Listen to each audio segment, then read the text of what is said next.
actually click the button and get things started. And I think we are chilling. So as always, today is a very special one. I'm going to see if we can get some stabilization real quick. Let's see. What are we looking at? Okay. Looking chill. Always kind of stresses me out right as the stream starts. But yeah, I am, as you can see, I don't know if you guys can tell, but I am running it on the laptop again.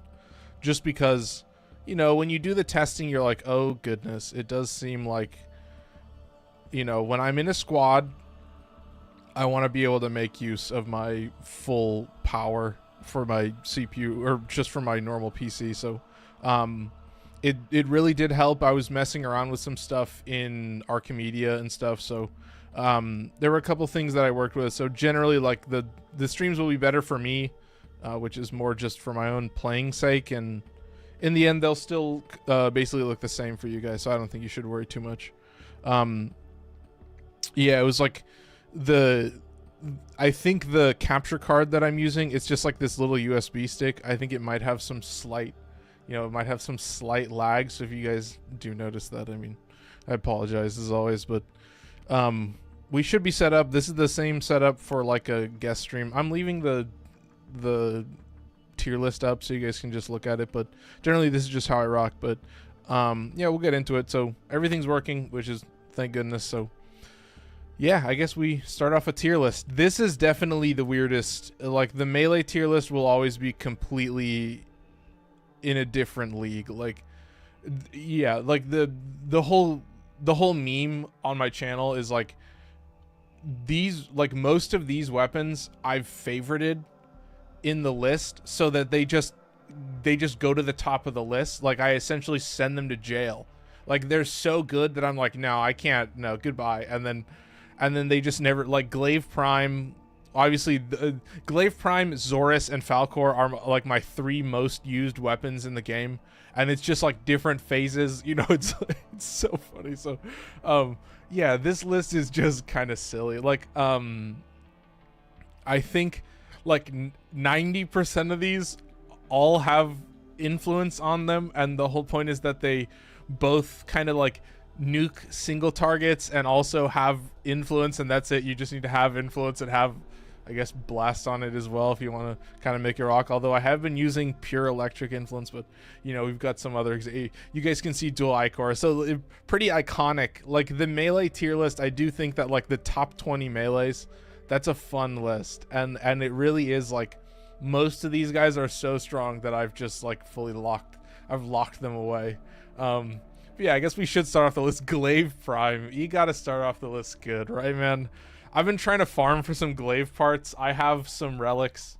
I'm gonna send this real quick and we should be all good. So yeah, the force slash proc on the AoE, obviously, yeah, the Glaive, the signature one, really sick as a prime.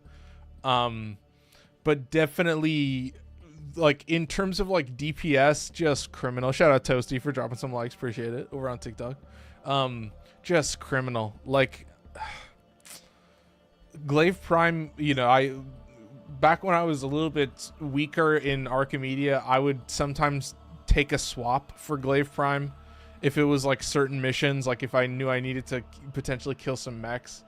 But like most of the time now I'm fine. But yeah, there was a time when, yeah, you could just get that slash proc. Yeah, that's kind of all you needed, and it's a heavy attack. You know, you have to throw it and then detonate it to get the heavy bonus, and for it to be the heavy attack with the boosted damage and the force slash proc. Like I think the Xoris and a couple others. But yeah, generally I'm still just doing, you know, heavy attack builds. I'm still just throwing it out and detonating it. I find that like trying to line up your shot best, like trying to maximize how often you're using a glaive is important. Like with a lot of these like AoE high damage influence weapons, like they are most maxed out, and their purpose is to kind of be a quick swap. Like they're only really necessary when you're like literally surrounded by enemies, like every enemy on the map. You know, like if you're doing a solo survival, those are all the enemy, like they'll keep coming, but generally like there's a point where like, oh, I've waited too long, and then yeah, you swap to glaive, and when you're hitting that many enemies and you're actually maximizing it and using it effectively,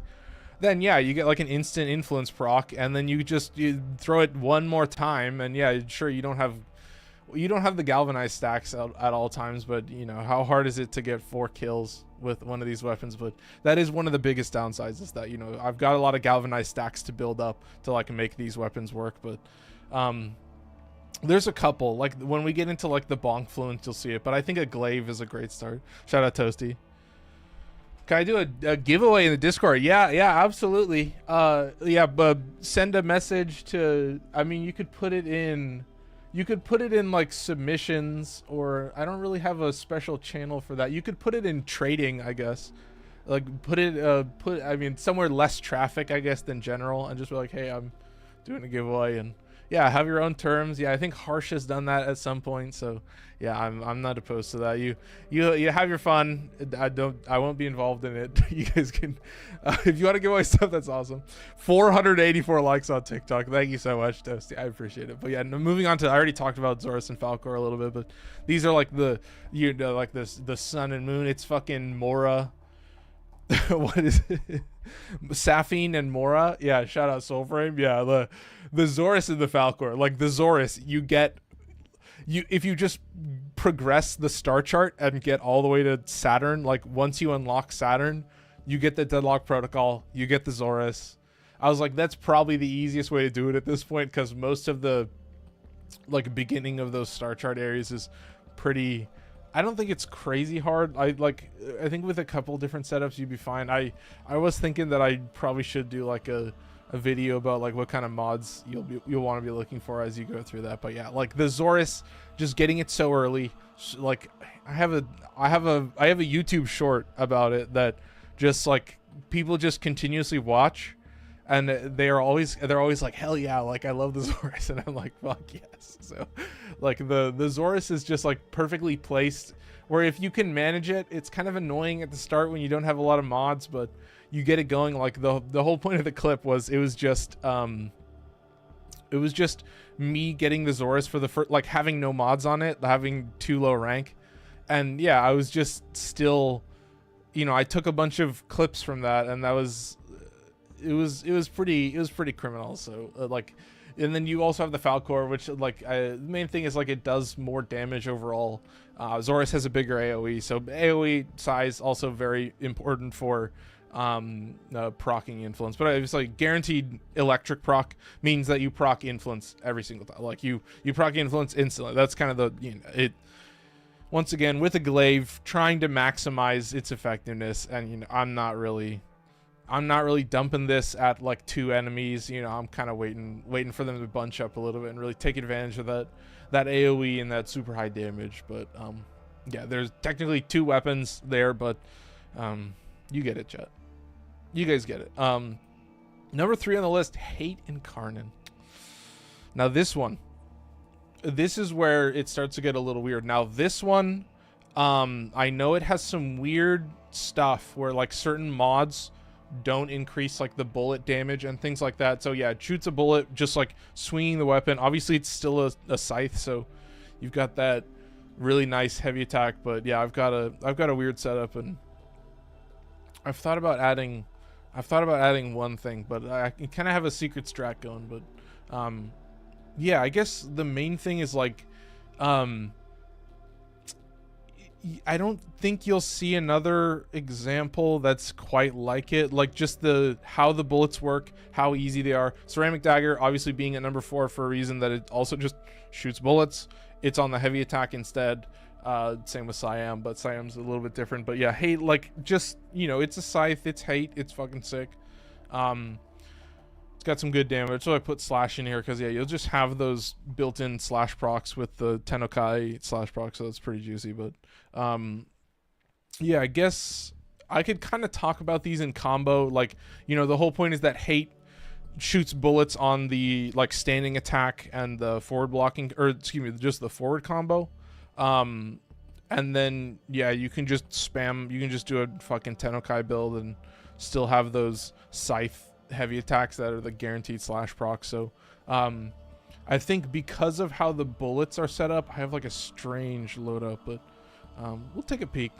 I won't spoil too much. But Ceramic Dagger and Incarnon, kind of like I don't know if little brother is the right word, but yeah, like it shoots bullets on the heavy attack, and just because of that, I'm kind of just only spamming the heavy attack, and so I've kind of built around that. I got 90% heavy attack efficiency, so there's a couple of changes that I've made, but yeah, I gotta say, like, it was hard to put them, but I had to put hate above, just because it's like I still use it as a normal weapon.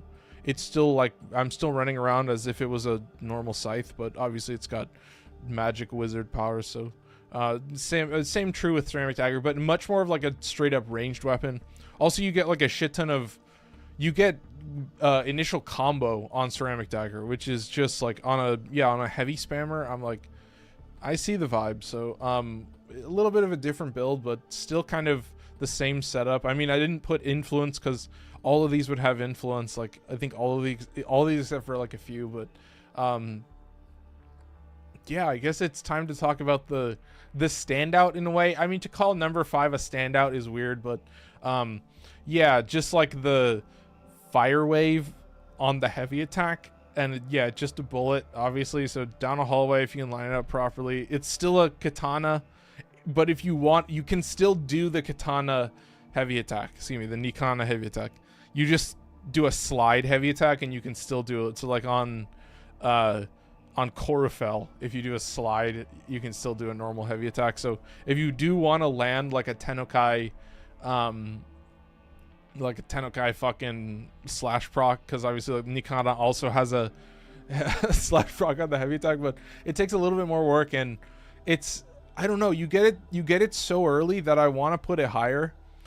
It is a very strong weapon, but yeah, I just think that because these are Incarnons, they'll just always be like pretty powerful, and I don't think they're hard to charge either. Like, I don't know, but yeah, Syam, very easy to get, I guess, would be the thing, is like you can go into Deviri, and I guess it might take a couple rounds, but I don't know, it would be weird. Maybe I should play a round of Deviri on like my alt account, the one where I was like a starter character, and just see what Deviri is like and farming Pathos clamps is like.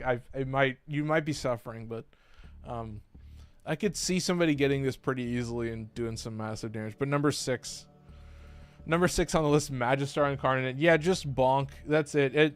Heavy attack, heavy slam. That's it. I mean, you just kind of, I don't do the thing where somebody just taps jump and then heavy slams.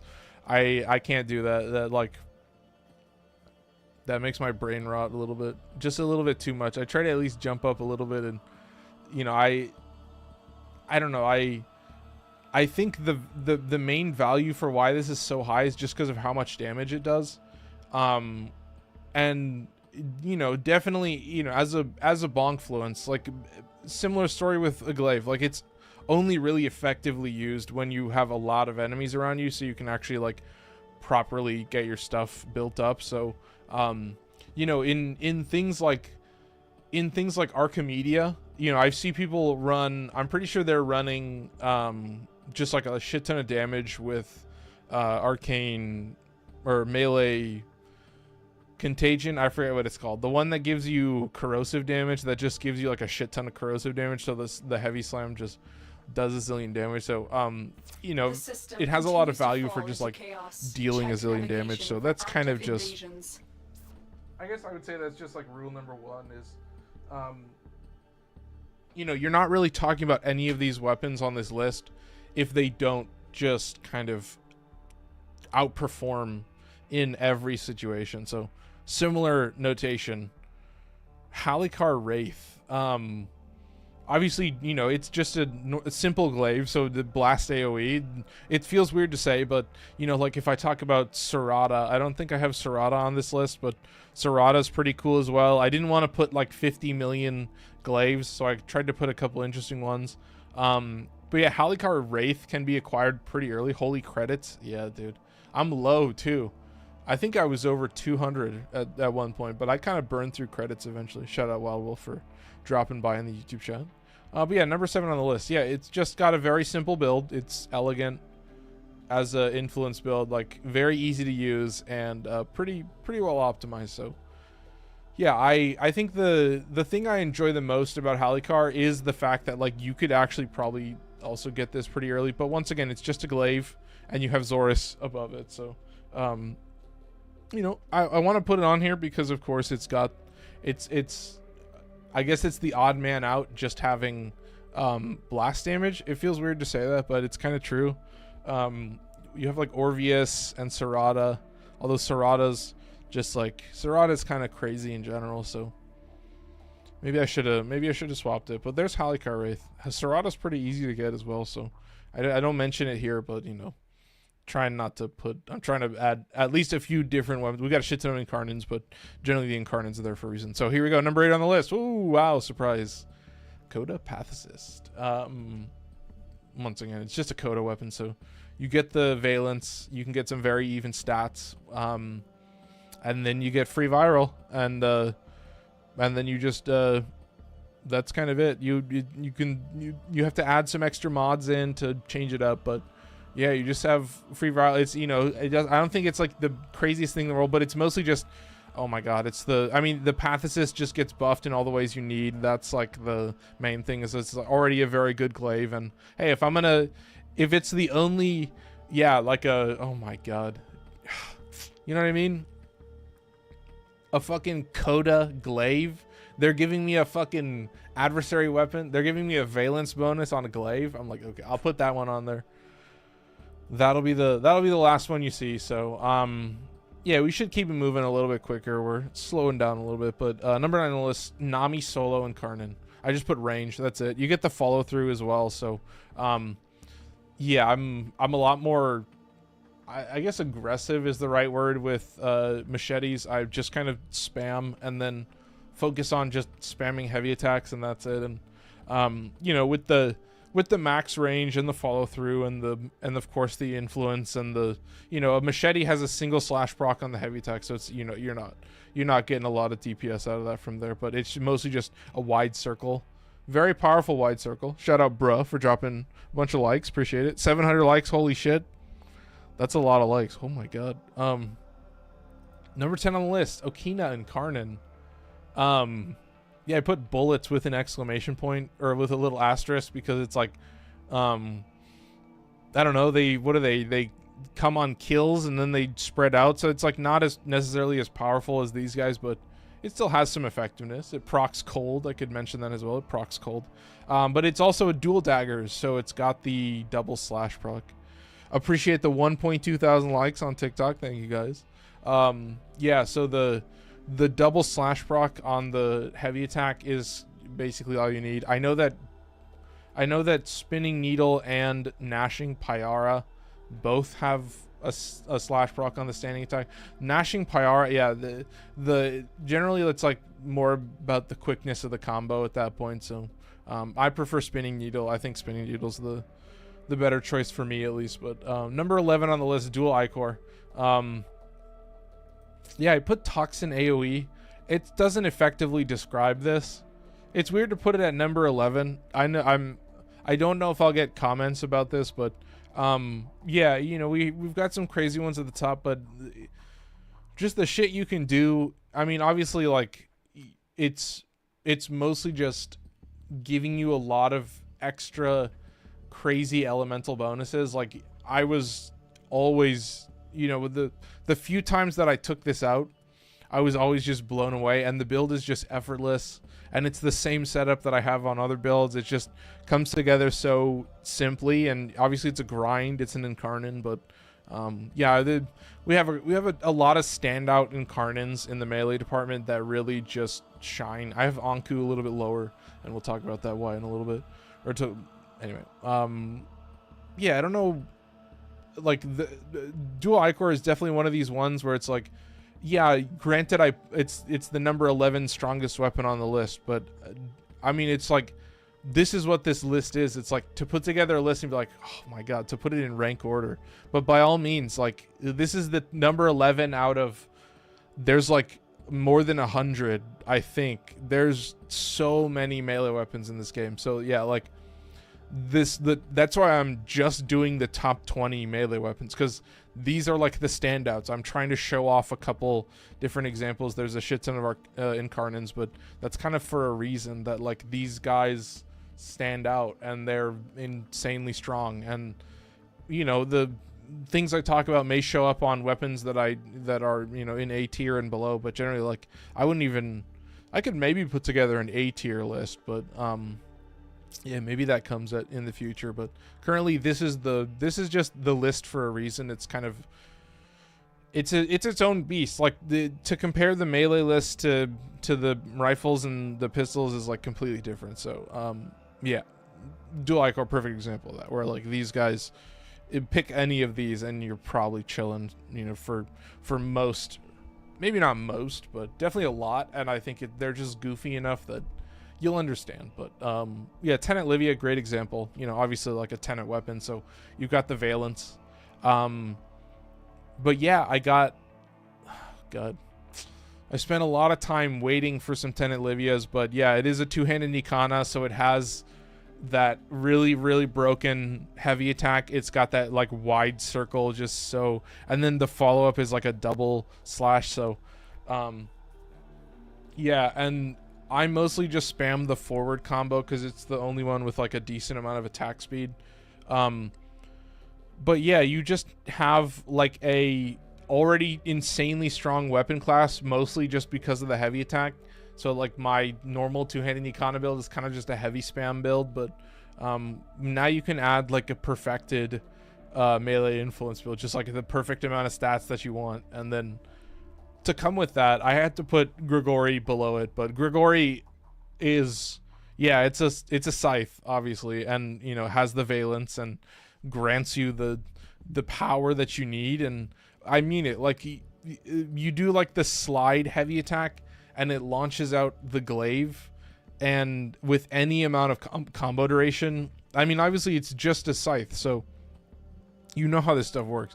You know what kind of like damage you're putting out. But yeah, that bullet is just criminal. But yeah, it's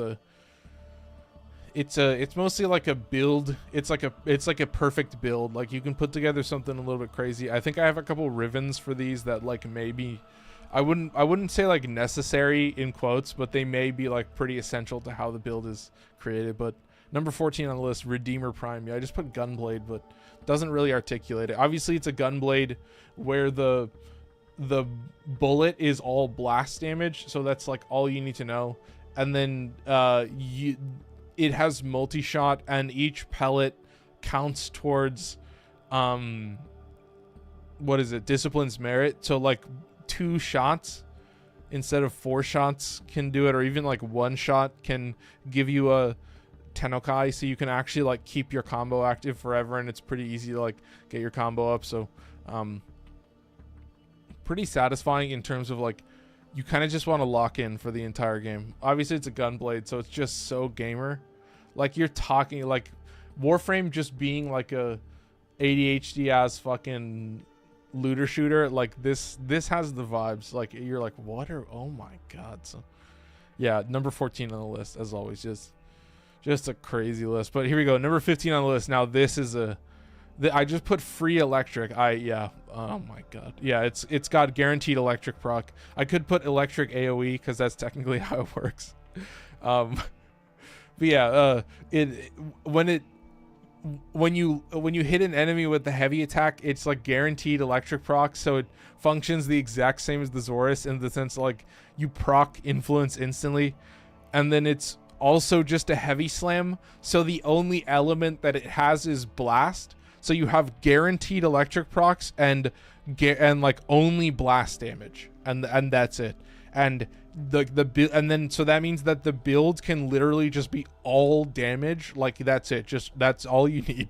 And like maybe a bunch of status chance, but it already has very good stat spread. So yeah, to put it at number 15 on the list, yeah, but true king of Blancfluence. Like Magistar and Incarnon may do a zillion damage, and that's why it has some secret value. But Arca, Titron, I mean, to have them separated by almost 10 weapons is a pretty good showcase. But you can see the love. The love is here for all these weapons in terms of like the crazy ones will always shine through, and that's true obviously with Sampotes. Oh my god, yeah. Just the blast waves just are more heavy attacks, like in the sense that how do I, like the blast waves just work. Oh dude. Welcome in Polar Bits as always. You're catching me on a special Monday. We're almost done with the tier list, but we are going to get into some builds. But you can see this is the top 20 strongest melee weapons in the game. And number 16 is Sampotes.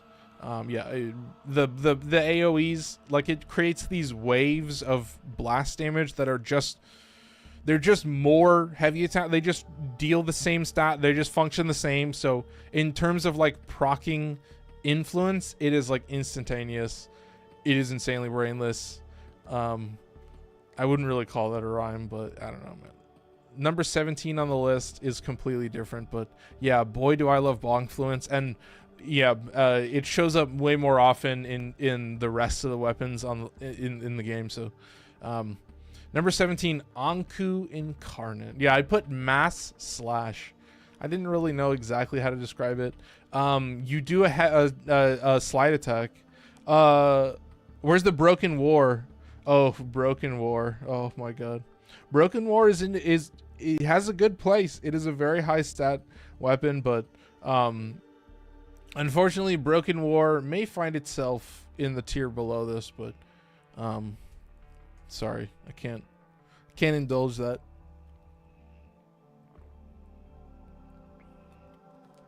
What is Mass Slash? That's what everybody's asking. So it goes into Incarnon form. You do the slide attack, you hit an enemy, and then all your attacks have guaranteed slash procs. And the reason for that is because there was a bug where that happened, and then they just made it a thing, and it's like a 5-second buff and very easy to refresh. And it's a scythe, which is silly. I don't know exactly how that works, where like the scythe already has guaranteed slash procs on the heavy attack, so it's like, do I get double, like, what do I just have guaranteed on top of guaranteed? I don't know, man. I'm kind of losing it a little bit, but I need to tell more. wait. I see Harsh. Yeah, what is Harsh talking about? Yeah, what's up Harsh? I see ya. What's up, Lua? We were just trying Tridolons. Okay. Did you have a pro gamer Tridolon run? But yeah, Anku the goat.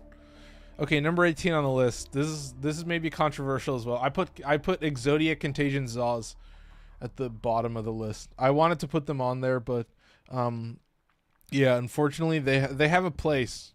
I have one Exodia, Contagion, Zaw. I have the hammer. I don't have a ribbon for it. Cooking the Eidolons. Try 15 minutes. Oh, that's 15 minutes. That's insane. It's slow. I can do it fast. 13 minutes, very end. But our first one was too slow to do the full try. Oh, okay. I gotcha. Dude, that's gaming. Yeah, what do I say about Exodia Contagion? It's cool, I guess. It's fucking sick. It looks awesome. It's fun to use. But number 18 on the list. So I think a lot of these other ones I find it just be like so effortless. And there's something about Contagion. Obviously, like I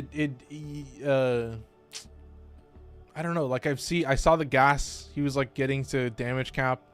But yeah, obviously with the influence setup, I do think it has good enough stats to survive. What about the Wolf Sledge? That's a good point. Wolf Sledge is pretty good as well.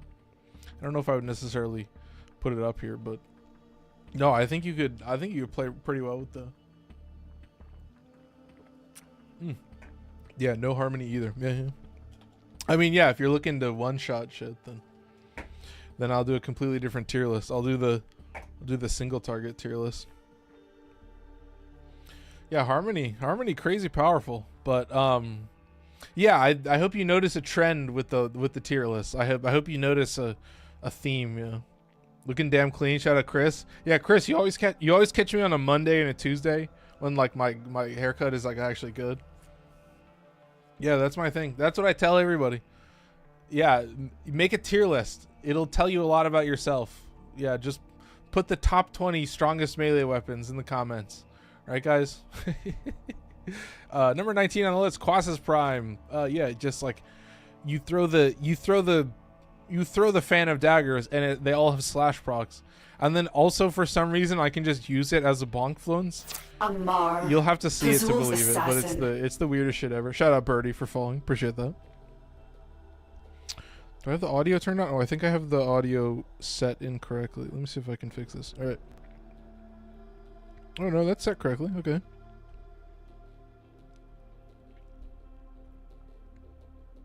All right. Ooh, I think I might need to set the monitor. Let me see. Let me see if my if we get the alerts coming in. I heard the alerts come in. I heard it show up on the thing, but I did see a Birdie, so appreciate you for following. But maybe I'll figure that out at some point. But Quassus Prime, yeah. I mean, these are all weapons that I have like gated off for a reason. That yeah.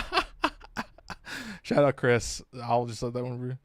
Do you have a name for your haircut? I think a lot of people call it like the soldier, like, or you know, it's just like army cut. It's like buzzed the sides and the back. Like you'll just only have hair on the top of your head. You know, if you follow your cowlick, you just shave all that off. That's it. Like everybody tells me that I look like I'm in the army. That's like what all like the old like the when I went to my dentist, who was like, you know, in his 50s or 60s, he was like, yeah, you look like a, what are you, in the army or something? Anyway, yeah, you know, it comes out, somebody leaves a comment, I look at my build, I'm like, wait a minute, this is kind of already just my build, and then I just left it, and yeah, it was goated, so that was gamer. And then number 20 on the list, Praedos. So yeah, the reason that this guy is on the list and not something like Harmony, wait, let me catch up on this as well. 6 minutes for the first two so far. Used to be goated, still is, and could do the glitch Contagion. Yeah, wait, Glaive or Xoris is such a hot take. I see it being better than, yeah, the Glaive is purely just the force slash proc. That's it. It's just a Glaive with a force slash proc. Like I kind of had to put it there. It's proved its worth like dozens and dozens of times over for me. Like just like, you know, I think the Glaive spam, like the Glaive influence spam will always have a certain amount of power, but yeah, you won't get a force slash proc in a lot of places.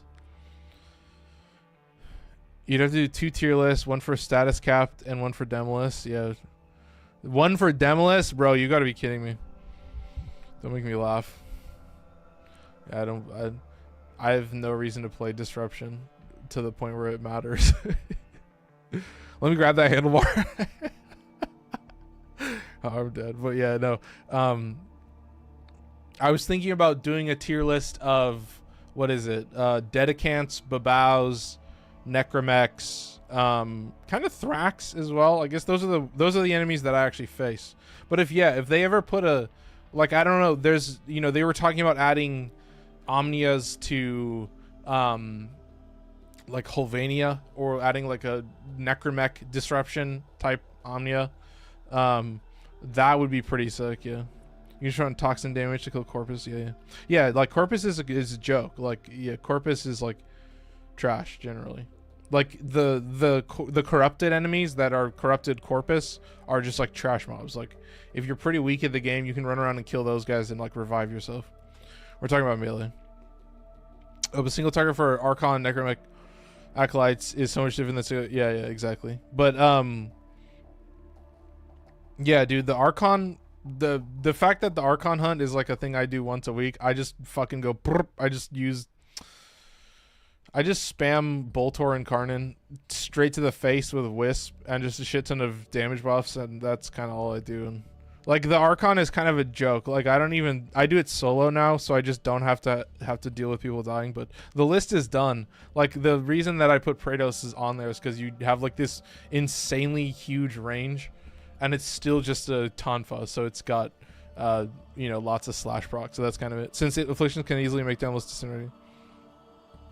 Yeah, that's what I mean. But also, like, yeah, any, you know, like, if I do face a Demolist, it's going to be a Necromech Demolist, right? I don't see, maybe there's a future where the Omnia like a fucking, I don't know which you know, like the said, I don't know where the disruption missions of, maybe there's a future where there's an Omnia that's a fucking actual enemy besides just like a necromech. Like that's the only disruption that I see them adding to the Omnia rotation anytime soon. Like I don't really touch disruption at all, or like, yeah, if I am touching it, I don't, it's never really getting to the level where I'm actually caring about it. So yeah, I can't remember the last time I had to do a disruption was for like Nightwave. It was like, I don't know if there's like an actual disruption. Maybe it's like complete all 4 conduits in a disruption round. I don't know. That's my guess, but that's like generally the only time that I ever play disruption. Like, you know, I think about like Archimedia is the biggest one where single target is really important, but yeah, I mean that's one of the things is like I end up just not really changing my builds for the Archimedia, and that's the value. You'd have a 4 stack, so generally like you pull up on a like an Archimedia Dedicant. That guy's a motherfucker, but generally he's like a goober, like he doesn't know what he's doing and he's very silly. So yeah, let's start the list at the top. Obviously I think my speakers are off. All right, number 1 on the list, time 7:36. Pretty slow. Okay, pretty slow, chat. Oh wait, I missed it. I'm sorry. I've always wondered, what does the J stand for? It stands for Julius. Shout out Chris. I apologize. I missed that. I think I've caught up on both. Yeah, we gotta talk about builds, chat. It's time to talk about builds. Yeah, let's I guess we started off real quick. I mean, the main thing is that does it say in the, oh my god, does not say. Okay, so yeah, the AoE, if you charge up the glaive and throw it out and detonate it with the heavy attack, then you get a force slash proc. And yeah, I guess what you're gonna do is take the percent of blast to electricity is, I guess, the same as the stats on this status chance. If they could give me, yeah, look, they tell me what the numbers are, just to give me a separate status spread for the numbers, but that's my assumption right now. But yeah, it would still be a 20% chance for electricity. That never changes. So that's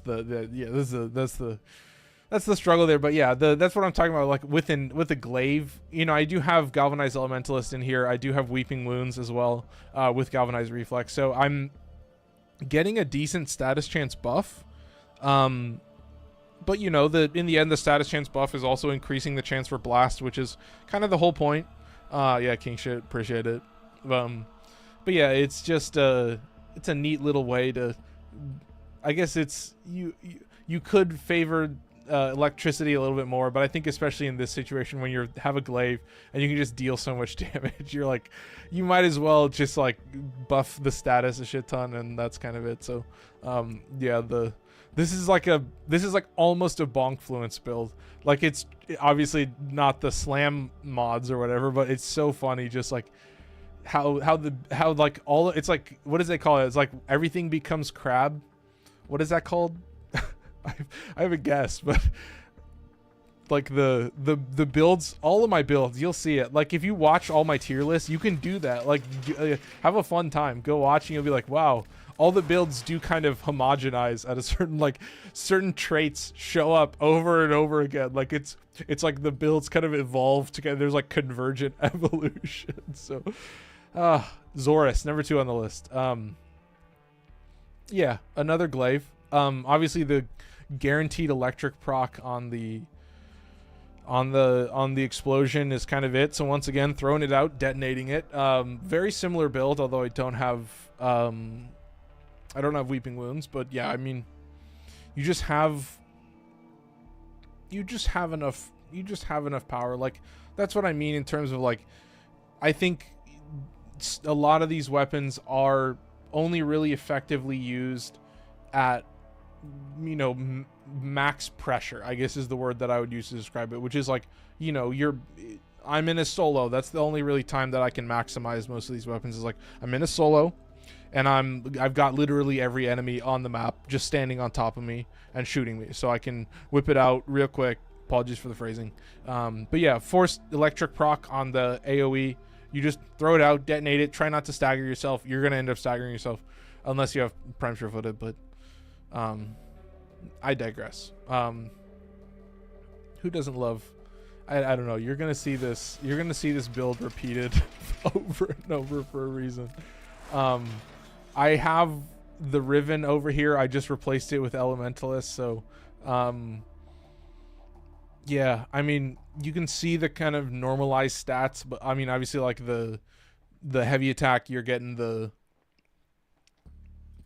buff for it. So that's the thing, I guess, is this one will do more damage. It'll have better stats overall. So but they're very similar. Yeah, don't ignore the name. But yeah, kind of the same setup, right, guys? I don't know, man. This is a fun one. Number 3 on the list, Hate Incarnon. Let's do the very interesting upgrades. 100% combo count chance. Who? I don't know. Excuse me. I don't know. God. 0.8 range. I guess I should show what this is, but yeah, this is the classic. The one that everybody's rocking, right, guys? You're always equipping Dread and Despair at the same time, right, guys? You're doing the full Stalker loadout. 0.8 range. I gotta take it, man. The other one was heavy attack wind-up speed, and I'm like, nah, I'm fine. Or combo duration, which is also pretty good. But yeah, I was still taking Subtle Force. I'm not taking the maxed out crit chance. I'm not taking the maxed out status. I'm going the even route. I'm splitting the difference. I'm suffering on both regards, but yeah, dude. There was some Googling involved in this for sure. I definitely had to go through and be like, it says, you know, it's like, oh, prime pressure point does not affect blah, blah, blah, blah. You know, like condition overload does not affect blah, blah. So I was thinking that I might actually want to put in like condition overload over Gladiator Might in this situation. Like I would still want to have condition overload on the heavy attack of the Reaping Spiral, which is just the heavy attack of any scythe. So I think that is a pretty important thing where you can get that Giga Slash proc. And so yeah, while the bullet may do less damage overall, that's fine. So, you know, I don't necessarily feel like going in the wiki again, but I think there's some things to be gleaned there. But I'm pretty sure condition overload isn't affecting the like bullet effect. I think that bullet has like a pretty strict, like it doesn't really get a lot of buffs except for like, you know, crit and shit like that. So yeah, that's number 3 on the list. Hate Incarnon. Number 4 on the list, Ceramic Dagger Incarnon, quite high on the list. This is the crazy one. On primary kill, 100 initial combo at 100 kills. That's crazy. Who cares about the other one? On shield break, fuck you. 20 initial combo. Oh my god. Holy shit. No. They did it to me. And then of course, because of that, I'm just taking base crit chance. So it's base crit chance, base status chance, or on first attack with primary equipped, increase base crit damage multiplier by plus 2x. Damn. That's pretty powerful. I mean, you get some... Generally, I do want to have the higher crit stats overall, so getting quite a lot of crit chance. So how many combo levels is that? That's probably enough for Blood Rush, I would think. Wait, let me think. This is 220. So you would need... oh shit. I would need, not even that many, like maybe 6 times combo, 7 times, 6 times I think, to have more crit chance. So I think you might get over that if you guys are curious. Oh, I have Galvanized Reflex in there. So you'll get another 80 initial combo. So that would definitely get you above. So I think Blood Rush would give you more crit chance overall. Yes, stance. You never get a Bullet Dance stance? Probably not. Probably not, dude. Bullet Dance. Let's see. Nope. I got 6 high noons. Well, would you look at that, Chet? There's your answer to why My boys desperately need it. Yeah, very likely not. Nope, nope. Dude, I hate to say it to you. There's a couple shit in this game. There's a couple things in this game. So, yeah, I think this should be getting you to more crit chance from the initial combo, because that's a lot of initial combo. And then this is also giving me 50% heavy attack efficiency, and this is giving me the remaining 40. So now I have 90 and I'm chilling and I can just spam this. So I guess killing blow and prime pressure point affect the bullet. I don't know, chat. Maybe you can let me know in the comments. I should be in the wiki more often. But yeah, I will say, I guess I'm learning today, yeah, that you're gonna have quite a bit of initial combo. I think that'll definitely get you too good. Is this good for Incarnons? Yeah, well, I mean, this is it's below the hate, but yeah, it's still probably the strongest, or like one of the strongest Incarnons, so definitely like up there. Yeah, I think part of this whole list is, yeah, it's the top 20 kind of for a reason, that they all are pretty insane. And like, to say that it's the best 20 weapons out of a list of like more than 100 weapons. We do a companion list. Probably not, because I don't play different companions. I basically only use Worm because of Verglass, because that's just, you know, instant status. You just proc 10 stacks of everything instantly. So you need a Primer, Panzer, or Doriga. You're on grouping Nautilus. Yeah, I don't really swap my companion. I just have Reinforced Bond and Tenacious Bond, and then I have Verglass, and that's kind of it. And I guess he has Negate, which is pretty sick. So that's like a survivability buff. So pretty nice there. But yeah, what do I say about Syam? Very fast. I mean, Katana stance is naturally fast. So excuse me, Nikana stances. I don't know why I always do that, but yeah, the bullet of the heavy attack is pretty criminal, but yeah, I think, I'm curious to see now. I'm wondering if killing blow doesn't affect this, because look, it is showing the bullet. This should be the bullet stats from what I can tell. So I don't think, oh, that is buffing. Okay, so sacrificial pressure. So I think killing blow might actually buff it. It just may not reflect it. Interesting. So who knows? I mean, I don't think you need it. You are using Tennokai, but I'm not always using I'm curious, man. But yeah, this may not be actually doing anything to the heavy attack. This may not be buffing the bullet, because that is the bullet damage right there. So you might be better off with something like you might want to just put in a shit ton of, I don't have condition overload. Okay, I guess the bullet, I would say I probably want to put that back in there. Yeah, I think, I don't know, man. This, I mean, it shows up properly on the heavy attack, but I think you're probably better off putting this in if you need to. What Coda weapon you recommend for the first one? I mean, on one list you have like Coda base assist. I think the new weapons, all the new ones are pretty strong. Torxica is very strong.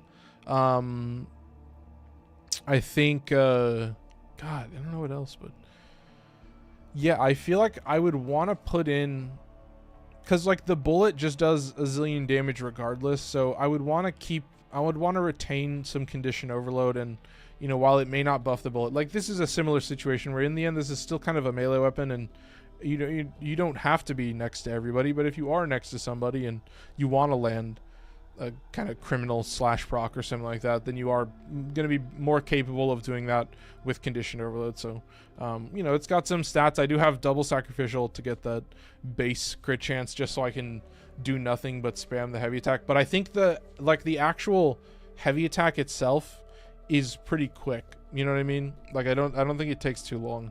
And you know, if it slows me down, it slows me down, but we will be able to play it. So maybe I play it and it struggles, and then we learn live. But it does incentivize me a little bit to be spamming Tennokai, because then you can actually build combo and do all that stuff. So ooh, where are we? Number 6 on the list. Yeah, Magistar Incarnon. This one I have to find, so I'm not even gonna bother. Sometimes I scroll. I'm not scrolling, dude. We're typing it in. This one's pretty crazy. What's the other one? With channeled ability. Yeah, this one is like, whatever.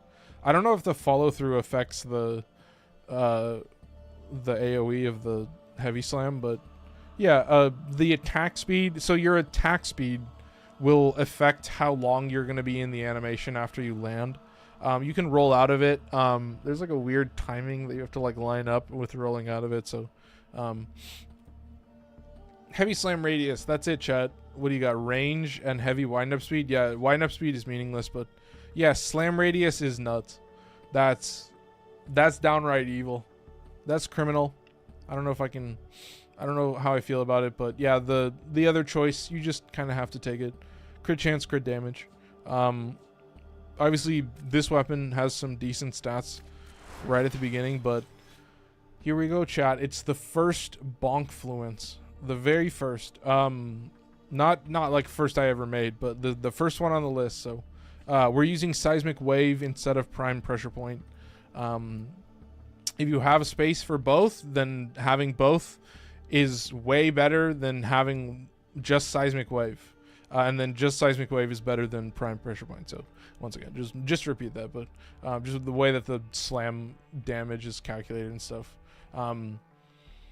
You know, just Warframe math stuff, right, guys? Fuck. You know, this is a situation where you have, what do you have? You're at 5 times combo, which is 4 combo levels. So you'll get 4 stacks of Weeping Wounds, which is 160% status chance, on top of Galvanized Elementalist, which is another 120. I've literally explained this build like thousands.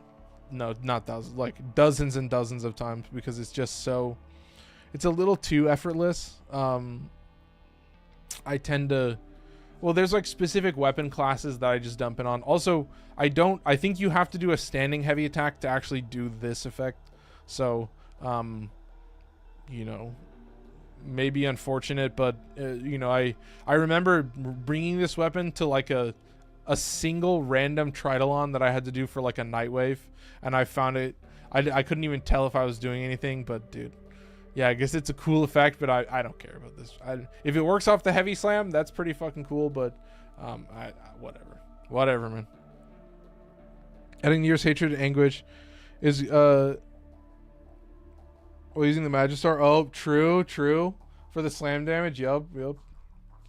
No, unfortunately, I don't swap set mods on it. Like, I don't use the, what is it, the mecha nuke build or whatever. Yeah, I don't generally have those types of builds, but there's Magistar for you. I mean, the interesting thing is you've got 90% heavy attack efficiency, but you've also got 2 electricity mods, so you're just skewing the stats more towards electricity. So still getting a decent status chance bonus, but it's mostly just being able to proc influence more easily is, I guess, all I would say. Like, for this to function in a vacuum, it needs to be effortless to use, you know, and just swap to and just kind of nuke instantly. So that's generally how the build is set up. Is like, the Bonkfluence is a little bit slower of a wind-up period. It does have more of a noticeable wind-up, but I mean, if I talk about the GOAT Halikar Wraith, I don't know if I can say the same. This Riven, negative combo duration. I don't think I use combo duration. No, I don't. Yeah, what do I guess it's a reverse build. I swapped it on you. I mean, the Riven is criminal, but this is replaced with, ooh, you have a decent amount of status chance. You might just replace it with, oh, you already have Gladiator Might in there. I guess you could put in, interesting. I would say maybe Weeping Wounds you would put in there, potentially. But yeah, I guess you have essentially a freebie, if you're ever curious. I mean, just shows you, I mean, to put it, what is that, number 7 on the list, but I mean, it's got some stuff that you like, I guess is all I can say. That I think the actual, like, the usability of a glaive, like, is never, I don't know, like, just glaives in general, like, it feels so weird. This feels like it was gonna become the Glaive tier list where it's just all the Glaives, and maybe I'll do a Glaive tier list. But yeah, I feel like the Halikar Wraith just like coming out and just me being like, oh shit, yeah, it is just a Glaive, yeah. It just has blast damage and that's it, and that's kind of all you need. And then yeah, with influence now it's just very criminal. 50% chance to disarm enemies, very cool. Nice, awesome. They're dead. Yeah, you're disarming them from life. Yeah, you're disarming their souls from their fucking bodies. But I'm gonna scroll all the way down to a brand new weapon at the bottom of my list. Holy shit. Coda Pathocyst. This is just, I have a ribbon for it. I'm not even using, I could give a fuck about that ribbon. Let's look at the stats. Look at that, 100% status, but yeah, you've got viral blast and electricity. You can see this, it's a shit ton of damage, but it's just messy. It's got a lot of status chance, so it does make up for that, where you land a decent heavy attack and you're fine. You have a shit ton of status chance, so easily spammable. Obviously just another Glaive. That's why I'm going to put the Glaives here and then we're done. These are the crazy ones. You've got the Valence. The Valence is 52% electricity, so it's not quite 60, but it's close enough that I'm basically surviving. I mean, you could come over here, so it's still going to tell you the correct amount of electricity, which is 35%. And it's still the same amount of blast as well, so 45. So the stats should carry over to that, but yeah, really annoying. I mean, more UI, they need more UI tweaks, more UI reworks. Keep it coming. I love the changes that they make, but there's always extra to be done. But yeah, number, what is that, 8 on the list? Yeah, Nami solo Incarnon. Oh, this weapon is just crazy. On equip, this one is actually not too terrible to proc. 4 seconds, but yeah, it's not really that hard to aim and then go back to your melee for just a little bit, so you can survive pretty well. But yeah, this weapon swings absurdly fast. With melee weapon equipped, increase base follow through by 60%, which is just all, I think it's just, is it all the follow through? No, I don't think it's all the follow through. I think it's most of the follow through. And then the final one, what are the other choices? And then what are the other choices for this one? Heavy attack windup speed and combo duration. Yeah, I really don't give a fuck. What's the other one for this one? On finisher kill? Jesus Christ, dude. Excuse me, I gotta sneeze. Excuse me. 14 and 14. What a even stat spread. Yeah, I guess you get 70% follow through. It's not all the way. It's I don't know if there's any. No, I don't think there's any follow through, but having a very high follow through is pretty powerful. I mean, spammable as well, but I guess you don't need this. I don't think you need this ribbon. I think this could just be a cold mod. This is probably not necessary. Like, this probably makes me just like super duper fast, but I don't think you need it. Like, this is probably making me like criminally speedy in terms of like spamming the I mean, what I use mostly now is just the standing combo. That's it. You get some nice damage boosting, and then of course you get a single slash proc at 125, so it's not the craziest power in the world, but yeah, you just have a big spinny AoE as a heavy attack, and then you get what, more range as well. Yeah, you get +3 range, plus 100% melee damage. So yeah, I think this is a relic of a bygone era. This is from a different time, but yeah, I don't think it's necessary. I think you just make that fucking whatever the mod is. God, I just vicious frost. There you go. So I guess you could see the stats, and oh, I don't have the mod point. No, I do have the mod points. Yeah, I'm good. Oh, you get 100% status. Oh, that's pretty crazy. You probably don't need the status thing then. Is there a crit? There should be a crit chance one. 21%. Yeah, let's see. What does that get you now? 70% status. Oh, well, there you go, I guess. Yeah. So you go. You could probably modify that and still have a shit ton. Yeah, that's a lot of status. So you'd be chilling, dude. You could max out on crit chance and be fine. But I guess this is just the weirdest. Once again, just the strangest ribbon you've ever seen. Was that a throwing build on the Halikar Wraith? Yeah. Yeah, like a normal glaive heavy attack nuke, like AoE build, I guess. I don't know what you call it. Like, That's just kind of how I... That's a classic loadout, man. Just toss it out, AoE it. I do have a controller now that has back paddles, and it makes it way easier. I didn't send any volatile quick return. Yeah, I don't use that shit. I don't really... I mean, I know it's cool on Mirage. I prefer the heavy attack because, like, the bounce attack is a different attack. You know, like, it's not a heavy attack. So, when I realized that, I was like, oh, and it doesn't get the... I know it doesn't work like that on Volatile Rebound either. So, you know, like, you sacrifice a little bit of power so that they are, like, more... I don't know if usable. Yeah, I guess you could say more usable. But I know that Harsh... uses the Volatile Rebound build a lot, and I was like, yeah, it definitely, like, you don't suffer because it's not a heavy attack. But no, it is an important thing to understand that, you know, talking about the things, you know, higher in the list, they've been more a proponent for, like, you know, wanting to get that maximum damage from the heavy attack. So it was pretty important to understand. But number 9 on the list is Okina and Incarnon right here. All right. On crit hit, plus 6% status damage for 10 seconds, stacks up to 5 times. Yeah.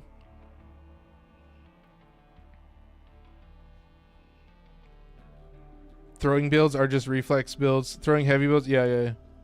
Well, yeah. I mean, I feel like that's a pretty standard loadout at this point. Like, it's pretty homogenous for a reason that it just has a certain level of power that you can count on. So, I mean, it's a reason that, I mean, it's I don't know if, like, effortlessly effective is the right way to describe it, but it is very simple. But what is this? 5 initial combo on targets? No, I don't know, man.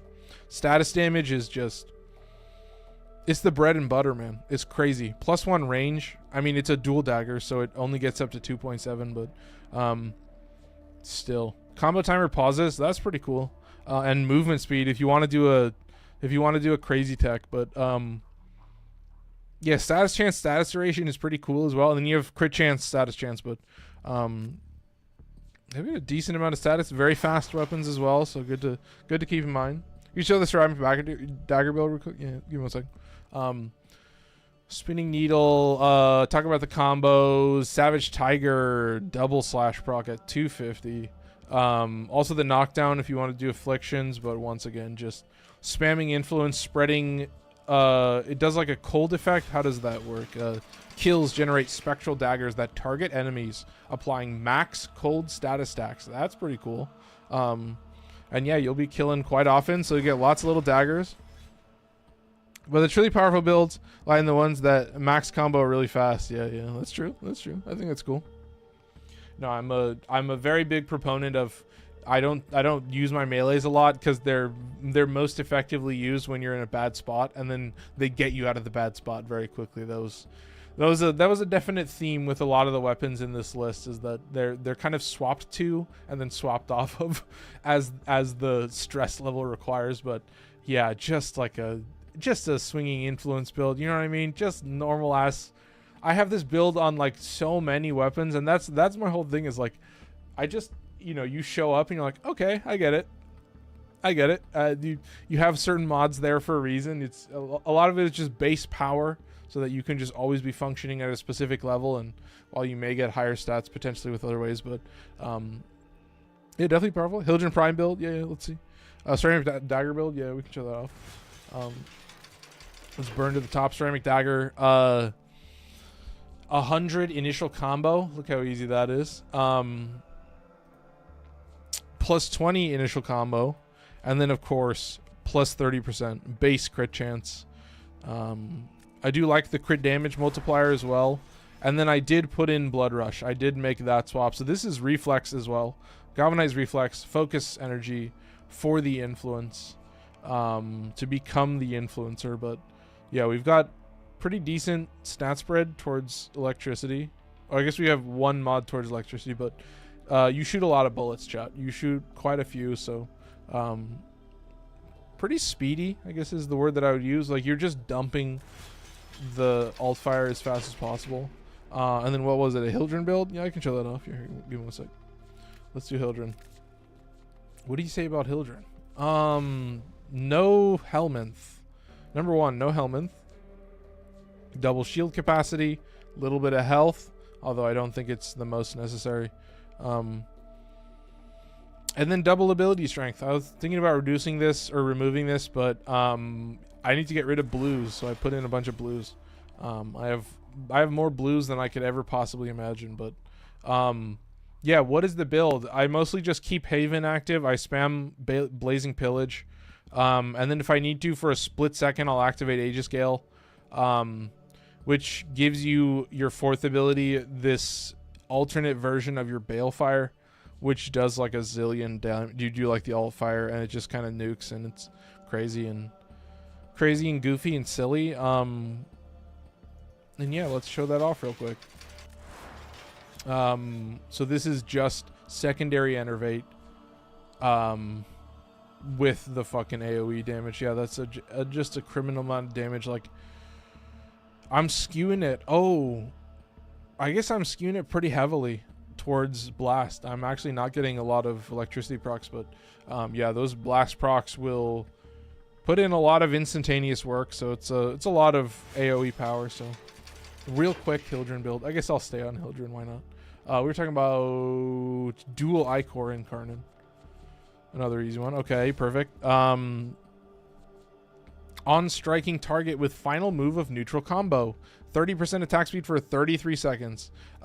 Pretty long buff. Not too hard to land that initial combo, or that standing combo, but you may suffer depending on how much damage you're dealing. 5 additional combo on target affected by toxin. So you could potentially build up max combo pretty quickly, but I do love a little bit of attack speed boost. Plus 0.6 range. Nice boost right here. This is pretty powerful. And then, of course, you got some other two, but I don't care about this. Base status chance by 34%. So the dual Ichor already has pretty high crit stats. So you saw the other ones, but yeah, just shit ton of status chance, and now you just get goofy fucking numbers. So you have a... Yeah, create a toxin damage field. So that toxin damage will be spread through melee influence. So this is a gas fluence build. I'm taking advantage of it while I can. I've got an absurd amount of status chance, so of course just swinging like crazy. Yeah, oh my god, 77 and 29. That's just nuts, man. That's crazy. Shout out Nazario. Am I saying that right? That was over on TikTok. Appreciate it. I think I need to set up what was it? Audio. There's like a monitoring device. Yeah. Is it in advanced? Yeah, monitoring device. Okay, speakers. Okay. That should be all I need to do, and I think I can hear TikTok now. I can hear all the alerts now, so little annoying, but still safe. Anyway, I don't want to get too distracted, but appreciate the roses. Thank you for the 5 roses. I hope that build was quick enough. Shout out Nazario for following. And I guess we'll get to see if that comes through. Oh, maybe I need to go through and set up the... Oh, do I have... Wait, let me see if I have Tickfinity connected. Oh. Did you get a notification? That might not be working. I see the little TikTok alerts bar, but yeah, apologies. I mean, we'll take a little break here. I mean, we're doing pretty good in terms of time. 8:08. We should be able to play a couple builds, but yeah. Let me know if you saw an alert for that, because I don't think the TikTok alert showed up.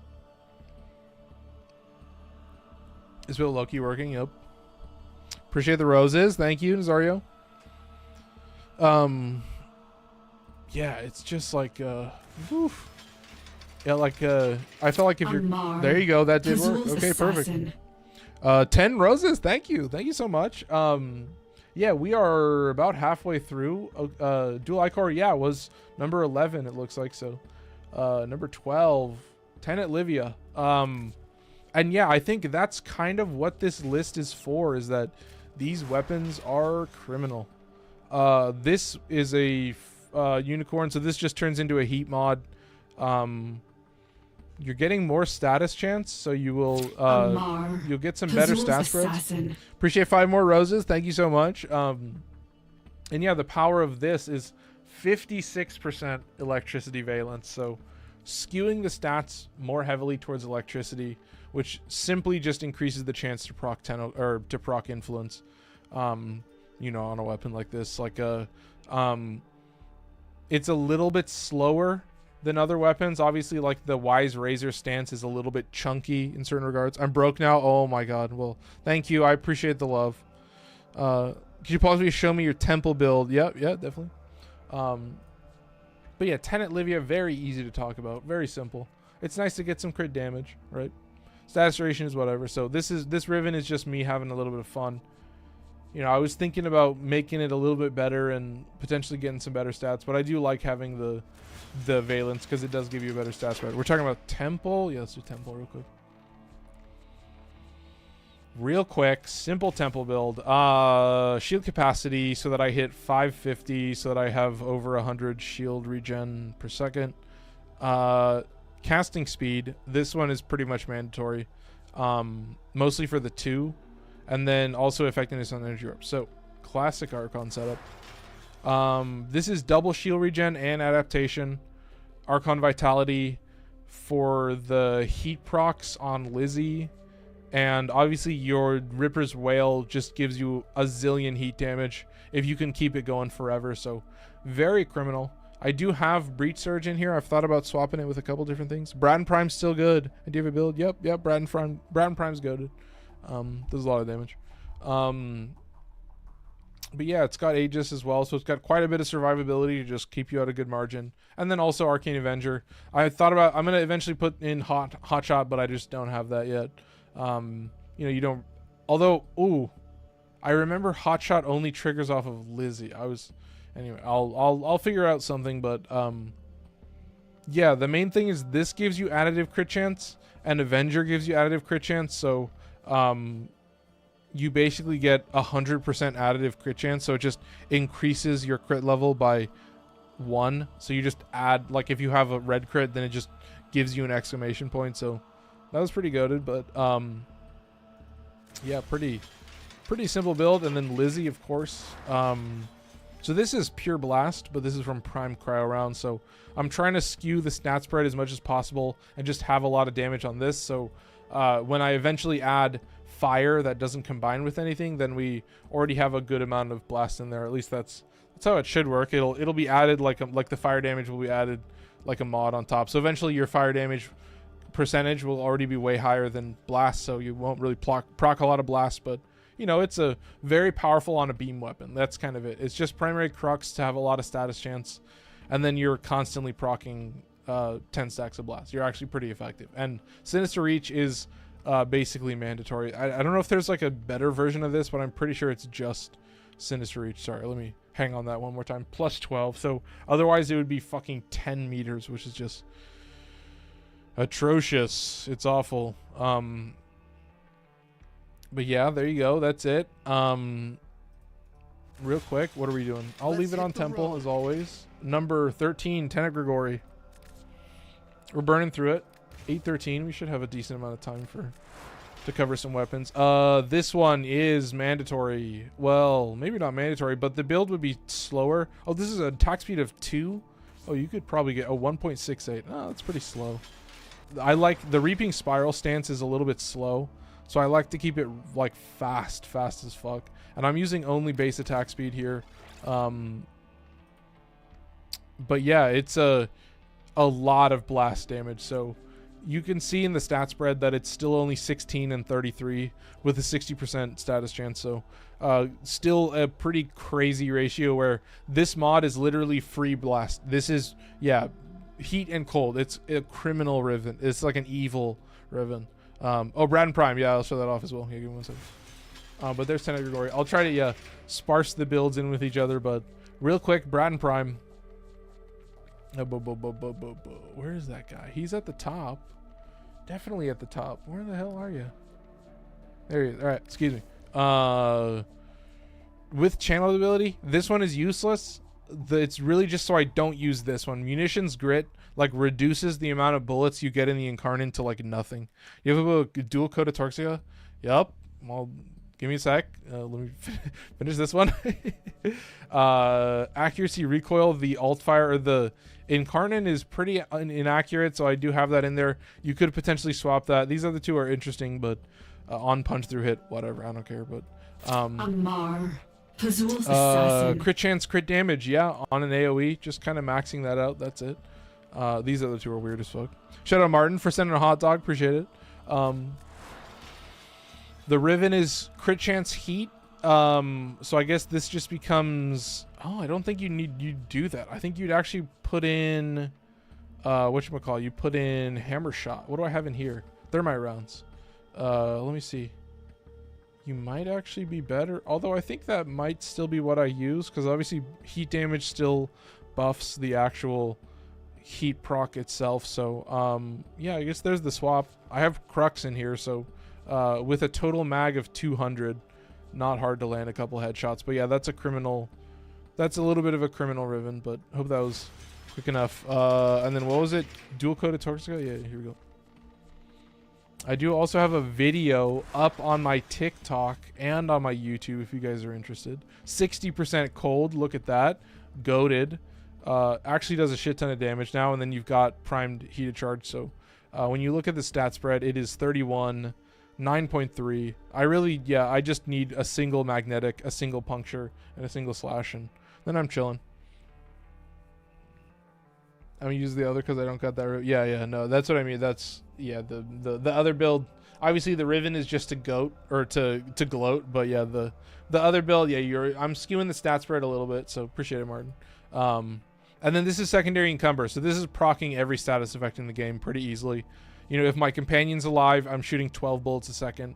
So yeah, pretty simple to understand. I'll hang on that a little bit longer. This is random. So 24% chance on status effect to proc another random status effect. So I got to keep moving. I'm approaching the bottom, so I'm so close to finishing, and then I can actually play Warframe. This one is nuts. Redeemer Prime. So the basic idea. Shout out Harsh for showing me this build. The normal combo shoots multiple pellets, right? Like it's got a 10 multi-shot, so you get multiple hits, which means proccing Discipline's Merit instantly, which means always having Tenokai, so you can just build up combo forever on a gunblade, on a fucking gunblade that has Blast as the innate element. So it's got all the things. I've got Weeping Wounds, I've got Blood Rush, you know, it's got Elementalist in there. It's got so many classic mods. It is criminal, but it is, yeah, like fucking number 14 on the list or something. I think it's 14. So there you go. There's Redeemer Prime. Easy to talk about. Simple, straightforward, elegant. It's got a lot of crazy mods in there, but worth it when you can acquire it. But this one I will also have to look up because it should still be in the list. I know, crazy. Now this is a fun one. Slam Capacitor. Slam attacks apply electricity status effects. That's just guaranteed electric procs, which is very goated.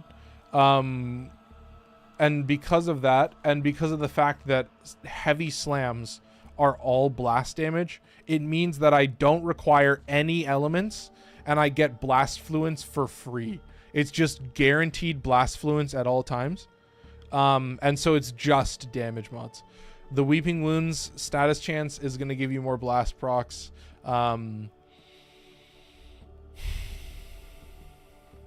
Here's Prime Pressure Point and Seismic Wave. There you go. So this guy is multiplying this in a pretty crazy way. So, you know, getting 5 times combo and just like deleting everything. Like literally. When I did the melee influence video, this was like doing the B-roll was like so criminal. Shout out Martin for following. Appreciate it. Thank you. Number 16 on the list, Sampotes. I'll also have to search this one up. So this one is not shown, but it creates like these AoE waves. Here, let me just chill for a second. It creates these AoE waves that do basically function the same as the heavy attack. So they just kind of spread out and do the normal thing, and they're very silly. You know what I mean? You can pump a lot of damage, and you can see like the slam attack damage doesn't even look that high here, but when you get everything going, yeah, heavy slam releases 4 explosions in a wide forward angle. So you got to see it to believe it, chat. Truly criminal, as always.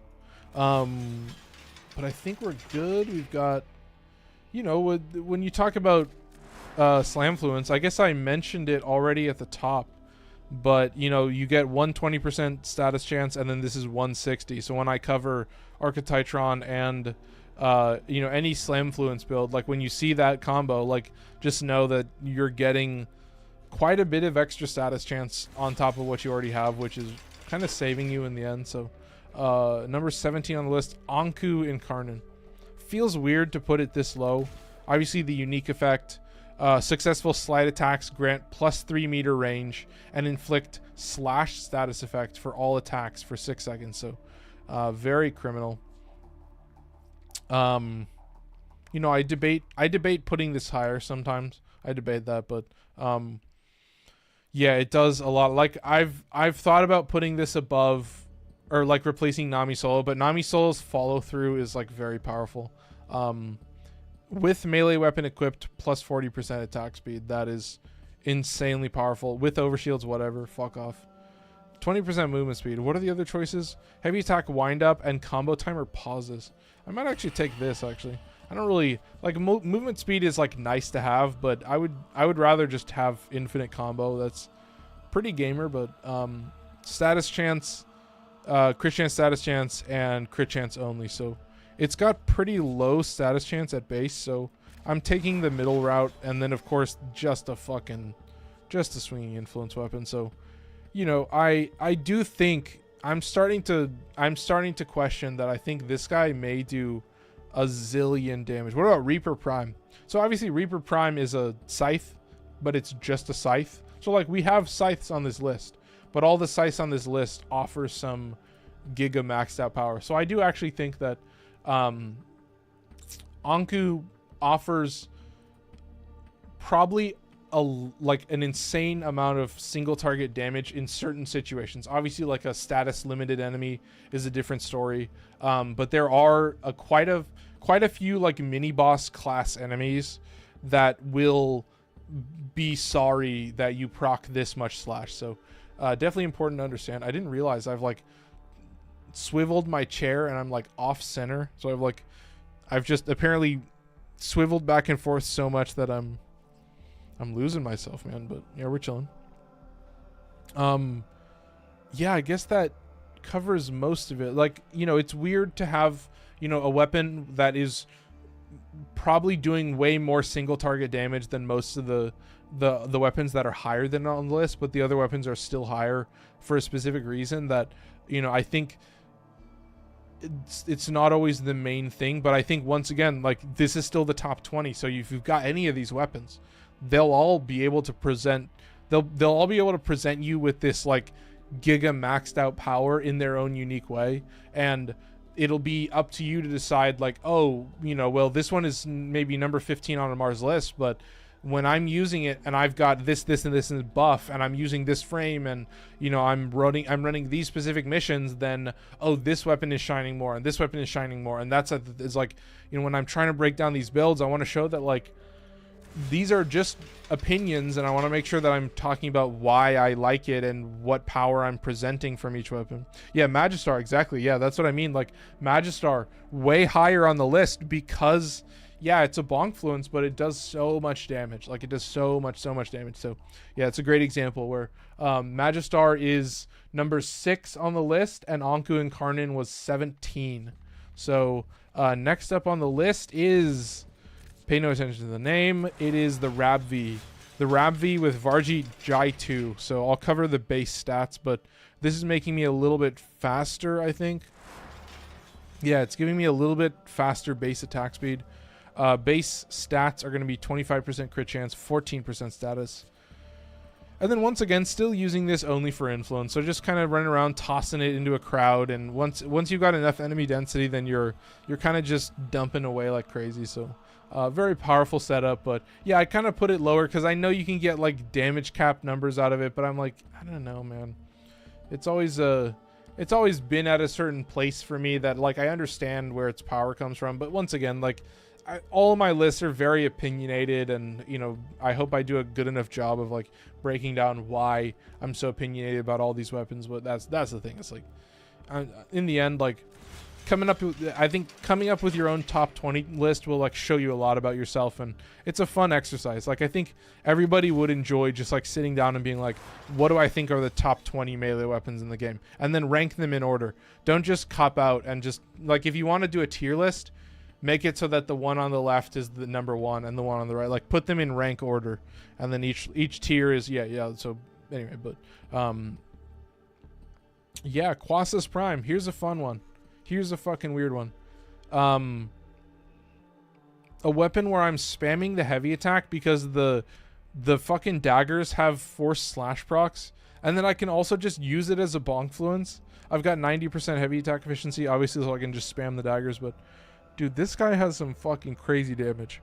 Like against crowds, against single target, I'm like so goofy. Use about preference, yeah, absolutely, yeah. And I think, like, here's what I'll say, guys. Like, if someone's gonna tell you that it's an objective list, they'll tell you outright, because that gets clicks, right? Being like, here's the objective tier list of the scientifically best frames in the game. You know what I mean? The scientifically best 20 best melee. Like, it has SEO power. You know, like most of these lists should be taken as opinion, and you should treat all of them as opinion. And you know, like, I get these comments that are like acting like my list is some scientific objective, like be all end all axiom of truth. It's like, hell no. Like my list is like the most subjective list you'll ever see, for a reason that, you know, I want to present you and break down why my opinions are the way they are, and that's it. Yeah, play whatever you like. Yeah, that's what I mean. Yeah,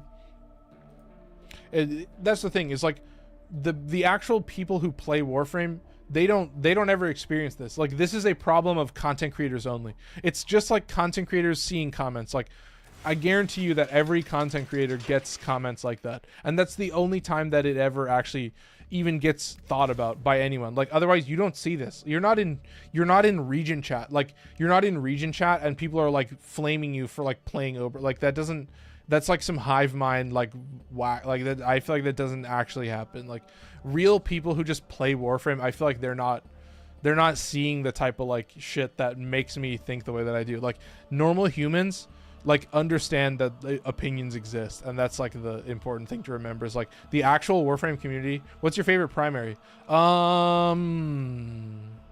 Fuck, that's such a hard question. I think it probably is Strun and Incarnon. I think Strun and Incarnon is crazy, but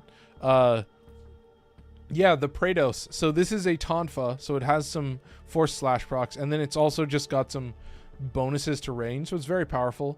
This is number 20 on the list, but yeah, we're getting some attack speed buffs. You're getting more attack speed buffs. You're getting slide attack range, which is whatever. I could talk about the other ones. Sprint speed and slide or slam radius, which is pretty cool, but no, I'm not taking that. For each enemy hit by slam radius, gain 4 combo count. Oh, maybe there's a slam build somewhere in there. 15 initial combo is pretty good. The slide attack range, I don't think you're benefiting from very much, but I'll leave it in there. Initial combo might be a little bit better, but whatever. I guess it would actually probably help for charging the Incarnon a little bit, but 3 times combo is like nothing. Parkour velocity is pretty cool. Double jump strength is pretty cool. So I could see you spamming like a super duper speedy build. So yeah, I'll say Strun. It's still a projectile weapon. Like, the Torrid Incarnon is just like a beam weapon that does like criminal amounts of damage, but heavy attack wind up speed, on slide kill, heavy attack efficiency, I'm only using Tenokai, and I really don't want to pick up ammo crates to give me 5 melee combo. That's super annoying. So yeah, this is a very, very fast weapon. This is an insanely fast weapon, and it is the only Dreamer's Wrath melee animosity single target, just landing Discord Sin, just landing 250% slash procs with like a criminal amount of crit chance, and that's it. And just I guess you could build up a little bit of crit chance from where does the Shieldad Kuva rank? Maybe an A tier. I debate what goes in A tier, but that is a pretty good, like, it's a slam fluence weapon that does have a valence. So yeah, this is just building up its own viral. So obviously if you have viral priming, then you don't need the viral, but this is just so I can guarantee that I'm proccing viral. So you know, a build that is easily modified and yeah, I guess the main thing is that Sovereign Outcast does have a 200% slash proc, but it's a pretty slow standing combo, so you're not really getting a lot of extra maxed out slash proc. So yeah, it's mostly just you're spamming the standing combo anyway in a lot of cases. So the Sovereign Outcast is also just my favorite stance in general. So I think the other one still has a slash proc. I think Gemini Cross still does.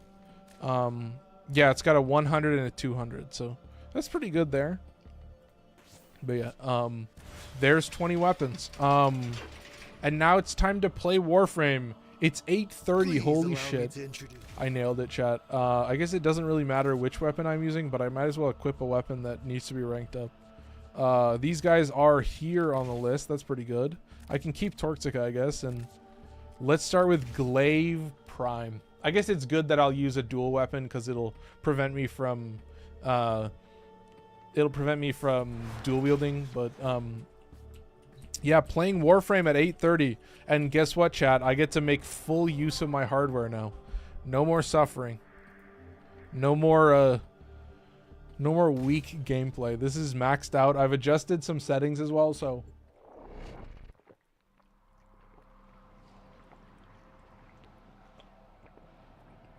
my hope is that we survive a little bit better. But yeah, I appreciate everybody for joining me. Obviously, thank you for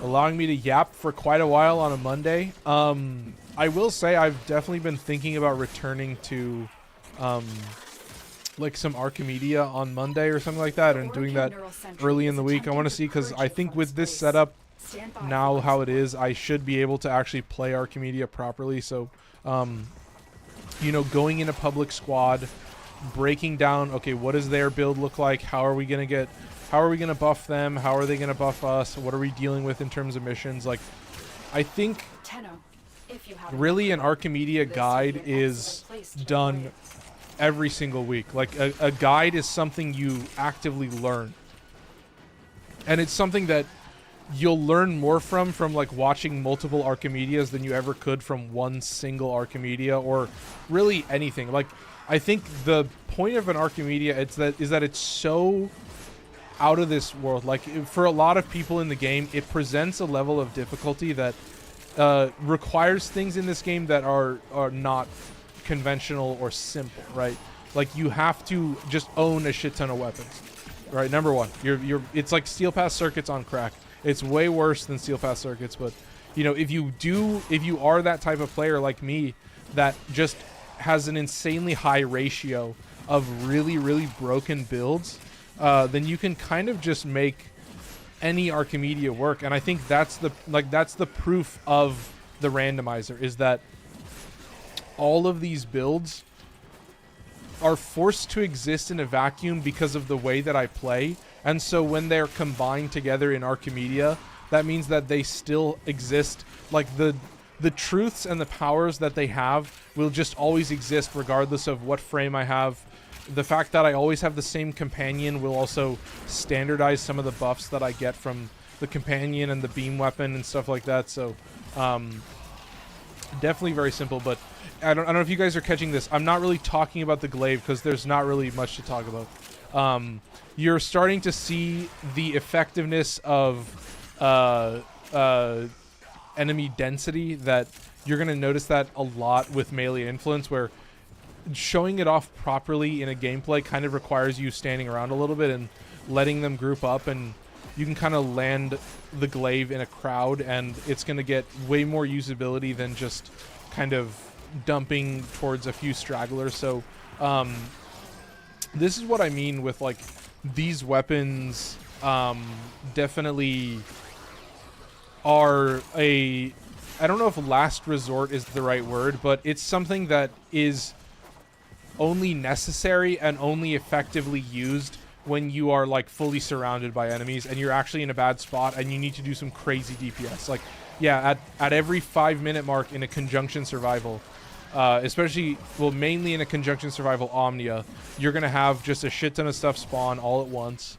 And yeah, if you have a weapon like this, if you have one of these top 20 melee weapons, pretty much all of them will handle that solo. You know, if you're dealing with a Void Cascade, like, you can change a few things around, and basically all of them will be able to, you know, map wipe and do that single target damage as well, and you can kind of like maximize them. And that's my thing, is like, the reason that I'm playing Equinox is because Equinox has no buffs going. The only buffs that I have are the buffs that are always present, which is my companion. And then Equinox just has a shit ton of survivability mods. So the only reason that I'm buffing my weapon with Equinox is just because, you know, I don't have to worry about dying. I really don't have to worry about taking damage at all. So I can kind of just run around and show off how I want. But when I say that, like, the S tier melees are in a completely different category to all weapons, what I mean is, like, yeah, you can just use the Glaive Prime for the rest of time, and you can almost solely use it for all content in existence. Like, you can use the influence, you know, guaranteed, you know, force slash proc on the heavy attack build, and it just still nukes beyond belief. It is just like, it has such a absurd level of power that, you know, I had this fucking comment, and this dude was like, I think his username was like fucking mommy lover with like some emoji or something. I was like, Jesus. And he leaves this comment and he says, why even use the dual Coda Torxiga? Why even use the dual Coda Torxiga, right? When you have dual Toxicist Incarnon. And I was like, that is literally the comment. That is the comment.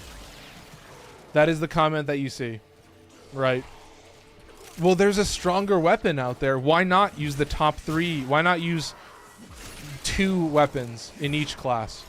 Why not use 3 weapons? Yeah. Oh, wow. I'm special. I'm using 5 weapons in the class. And it grows and it grows and it grows. And that's not what I'm saying. I'm saying normal people, yeah, that's just a normal thing that they do. They're like, oh, I use the strongest weapons because that's what makes sense. But it's like, yeah, I'm like, you know, it's like the commenter's opinion. Yeah, I'm sure most people agree with it, but it's not the belief that's bad. It's like just the sharing it. It's like, yeah, that's just how you play the game. That's just a normal gameplay loop. Just I own 3 weapons, and the ones that I actually want are the strongest 3 weapons in the game. But it's like, it's the idea of like being like, why ever use anything? Just like being like telling someone and like making like just be sending. It's like, there's a difference in my mind in the thought. Like, the thought changes when it goes from you just thinking that to you like telling other people that and being like, bro, why ever you like sharing that opinion with everyone, and that being your perspective on the,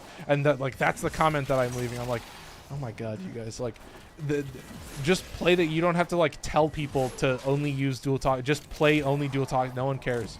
You think that you want to use the 3 strongest weapons in the game? Yeah, congratulations. You're like, that's normal. You're like part of the 99. You're part of the 99%, right? Like, oh, you use 10 different weapons at any given time. Like, oh, you have a build where you use all the frames. I'm like, yeah, who cares, right? Like, play what you want, right? That's always where it ends up. Like, who cares that you think dual Toxicist is stronger than dual Torxiga? Because you're right. Like, dual Torxiga is still just a full auto. Like, dual Toxicist Incarnate, I was like baffled. I was like, yeah, by that logic, like, yeah, I'm gonna use the Glaive Prime for the rest of time. Like, it does everything. It's a glaive that does everything. It kills everything at range. It has influence. It nukes not only every enemy on the map, but it nukes the dangerous enemy as well. I've been playing for 7 minutes because I've been yapping. I'm so sorry, chat. I need to be out of here. I need to be out of here and swap. I should have left at 5 minutes, but yeah, I guess that's the showcase. Yeah, using like what I would consider to be like one of the strongest melee weapons in the, like, one of the strongest weapons in the entire game, period. Like, such a joke of a weapon, just so fucking absurdly powerful that it kind of trivializes basically everything. And it's like, why not? Why not just only ever spam Glaive for the rest of time? You could basically do everything with it, so why do you even care? Right, guys? You can relate to that, right? Why ever have any variety in life? Pizza is the best food in the world, right, guys? Sorry, it happens. What can I say? When the gameplay starts, I do crash out kind of immediately, so I guess that's a trend you can find on my channel. But I don't know, man. I think a part of what I love about this game is that the game presents you with the idea that oh, you should stick to the stuff that you like. You're not gonna buy slots for everything. And it's like, it's kind of built in such a way where wanting to play everything in the game is a giant pain in the ass and is not really feasible. I will be showing Xoris because it is easier to get. And therefore showing the Giga maxed out, like, criminal fucking build with all the galvanized mods, that's what you want to see. With a 9-meter AoE, that's what you're here for. So I think the stream might run a little long so I can show off more melees.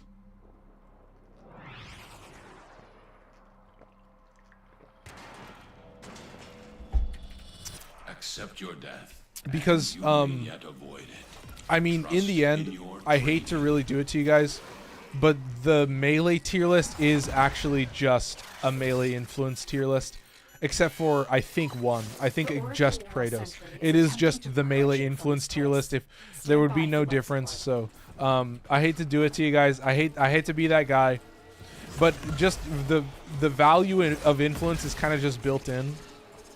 Oh, that was weird. Come on, man. Give me the influence proc. There you go. Come on, man. I wanna play properly. Like, it really has just become a question of are you or are you not putting on influence? And it's like, I think what I realized is influence split off my melee build, so now I have weapons that are specifically designated as single targets, that because they have like force slash procs on the heavy attack, that those are like the sole builds that I don't use influence on, because you can get that like giga maxed out power. Also, I hope this is a good showcase, chat. And the reason that, yeah, when you see a Warframe, or when you see a build, like a weapon build video from Amar, it'll always be with Equinox, because I can just worry about not getting shot, and you just get a beautiful showcase of how simple and effortless these weapons are. So,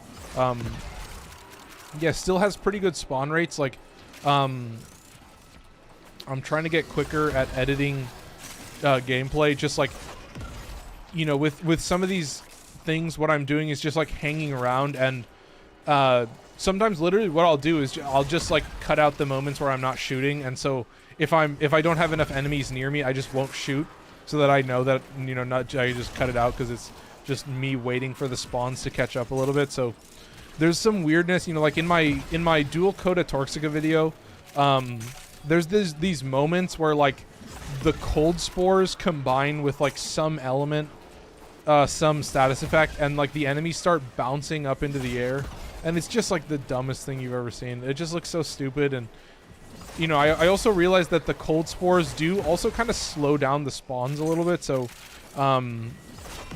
you're having to like chase the spawns versus the spawns chasing you, which sucks a little bit for like recording gameplay. Like, I realized when I went back through the gameplay that, you know, I was in such a big arena that I feel like I would have been better maxed out in like a hallway, like showing off the gameplay. So that's the nice thing, is that with this tile set, you get pretty comfortable knowing which one's which. Can you share a Glaive Prime build when you get the chance? Yep, gotcha. All right, easy clap. Yeah, I gotta say, and the AoE is actually like having the 9-meter AoE on an influence weapon is actually very criminal, because it means that you, in one explosion, you're proccing more status, you're hitting more enemies, which means that influence is spreading more effectively. Like, the whole point is that the more enemies you hit with influence, the more status you're proccing, and then the more those elemental statuses are then spread. So it is, once again, like it's a math equation of enemy density, and that's why I think like a lot of these builds, like why like in an Archimedia, you may be more maxed out by not using influence and instead just using a giga maxed out damage build, like still potentially using a bonk build, but instead using you know, the melee arcane, that melee exposure, I think, the one that gives you corrosive damage, and just like maxing out on the amount of damage on the heavy slam. So I do think that was like a pretty important distinction, that like influence is built on the idea that you have full advantage of the enemies in front of you. Like there is a moment in an Archimedia that I've had many times where I just don't have all the spawns that I need to like do the damage with the influence, so I don't really use it a lot. But what I'll always have is that the influence does come in clutch in specific situations. Like when you do have that density, like it's really like an oh shit weapon. Like it's a weapon that's easy to swap to, and doesn't take a lot of effort, and can just do the map wiping for you, and you can just have it as a quick swap. It works really well on a huge swath of weapons, and you can basically put it on any weapon in the game. Oh, that's a massive slash proc. Unfortunately, I was staggered, but I'm still chill. Come on, get those beefy electric procs. Pretty nice. I mean, electric can do some good damage, but that's what I mean. Like acolytes in general, just because of the way that damage attenuation works on acolytes, they're kind of a joke. Like what I've always said is, I do this thing in my streams where if Mania shows up, I'll swap to my operator, I'll do fucking Mega Smelt, and then I'll just activate Void Strike, and I can literally like one tap Mania, or like with two. It's only the AoEs of the FOD scaffold. It's the 4 in like the, I think I have the 5-4-7. All right, let's see how good the electricity does against this guy. So you can see slowing down a little bit against these guys. So definitely in the higher levels, you know, not doing the giga max damage, but just so easy to get and very criminal, and he's cooked. And gamer moment, and if you get some viral on them, then you're probably fine. But you know, my companion is dying. But there you go, easy 5 minutes. I guess we can get it back to a certain. There's the nuke you want to see. Okay, beautiful. So that's what I mean. Like, it has its purpose, right? Literally like map wiping. You know, killing so many enemies on the map that you're just like replacing the spawns. Yeah. All right, so let's do another build or another test. We'll show off the Glaive Prime build as well. Appreciate it, Martin. Welcome in. Or excuse me, I appreciate you hanging out. I do get a little bit loopy when I feel like the more I yap, the crazier I get. But definitely when it's like an on the rails video and I'm doing a tier list, then I do like go a little bit crazy when the gameplay actually starts. But was that max? Was that 0 to max? That's a pretty gamer. I mean, yeah, the influence is just nuts. So yeah, real quick, show off that Glaive Prime build. I gotta say, man, I think definitely to do this list took 0 effort. It took me like an hour, maybe an hour and a half. Sit back, relax, have a good time, have a laugh, be like some memories of just some like the most broken weapons you've ever seen. Real quick, obviously no Riven required. This is Galvanized Reflex, Galvanized Elementalist. So I've got Galvanized Reflex giving me 4 stacks of Weeping Wounds, which is 160% status. And then Elementalist gives me another 120. So you can see that we're maximizing influence pretty well. You had a decently low chance for electricity, so you saw that there were moments where I failed to proc influence for a couple AoEs, but generally it was pretty effective as long as I was, you know, doing the thing that I was talking about, which is, you know, taking advantage of enemy density and understanding that properly. So the guaranteed slash proc obviously will just always exist. Still gets buffed by certain things, but obviously like Elementalist will buff the slash proc, but like status chance does nothing to the slash proc. The crit stats will do stuff. So, you know, the slash proc was doing enough damage that those enemies weren't high enough level to like properly showcase how much damage it was dealing. So it's a pretty good metric. Like those Thrax were like way too low level to like really see the slash proc put in any type of work. So next up, Hate Incarnon. Let's do it. What are we at in time? 8:48. Yeah, we've got time for 2 more. This is number 3 on the list. I want to get through the top 5. I want to do at least the top 5 because, you know, the top 5 is like the S tier of the S tier. That's like the top 5 of the top, you know what I mean? Like the strongest, the ones that I'm putting at the top because I just have way too much fun with them. And they just are, they are criminal in a way that is hard to express, but let's lock in and see if we can snag some giga damage. So you can see that I've kept in condition overload because obviously when you need to land those slash procs, you know, if you want to do a heavy attack, you're gonna get the giga damage. So let's see how quick we can max this out. Already maxed. Now we just shoot the bullets. Shoot the bullets like crazy. I'm gonna kind of hang out a little bit. Not seeing the damage or the enemy count that I want. We may have a double arena spawn, so that would actually be pretty clutch. But yeah, you can see the bullets. I'm gonna try and do just the bullets and see if I can land it properly. So we just procced influence. Let's land. Look at those bullets, dude. I mean, just from range, and it literally just means that if you're next to somebody, then your normal attack is just 2 damage instances, more than 2. It's the swing itself. It's the bullet, and then it's the AoE too. It should have a little AoE that they all scale differently, but I ended up just putting this in. But yeah, if I ever need to condition overload something, I can, and that will just give me the giga damage. So you can see just goofy, silly.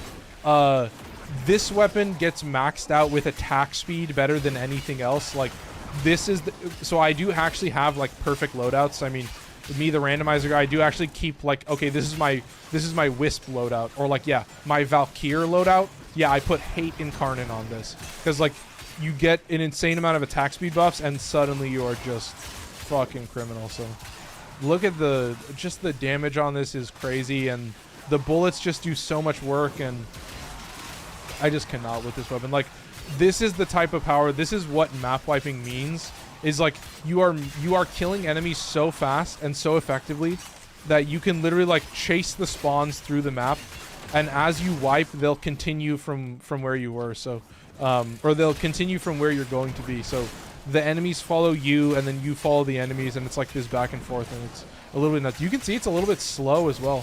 I'm kind of noticing that. But yeah, I know with like Nami solo, you know, it's got that like swap gameplay, but you can see even at this attack speed, doing pretty good. Like I can definitely feel that it's a pretty slow scythe. It might be one of the slowest scythes. I know that Coda Quassus is also insanely slow, but you can just see just the amount of damage instances that you can create. In the end, that's all you need with influence. Is like you just want to create more status instances, because in the end, with like the main goal of it, you know, map wiping like crazy, just feeling goofy as fuck, like that's just all you need is mass amounts of status, and you know, the damage will be built in. You can see like the power of Equinox is nothing, so this is just the weapon on its own. You get some nice crit damage buffs from your companion. I will say that I do have whatchamacallit, what is that? Tenacious Bond. Yeah, I mentioned it earlier, sorry, but yeah, the very, very simple buff that you can get, basically, well, maybe not on every companion, but I can definitely get it on a lot. So glad to be able to restart this pretty quick. But you can see that like in the situation that I need to heavy attack somebody, I can land that. And you know, with high enough status, that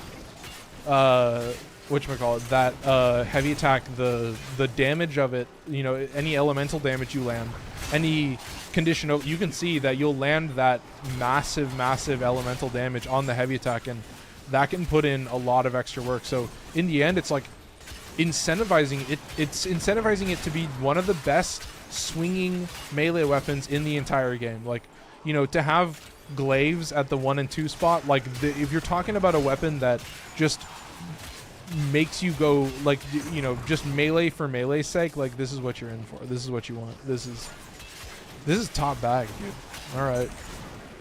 I honestly have like way too much fun with most of these weapons, and that was kind of it, is that they were just so like brokenly OP that I was like, these guys kind of almost outclass. They belong somewhere, like they belong separate. You know, I don't want to use the word segregate, but it is like I don't want them to be with the normals. Yeah, the poors.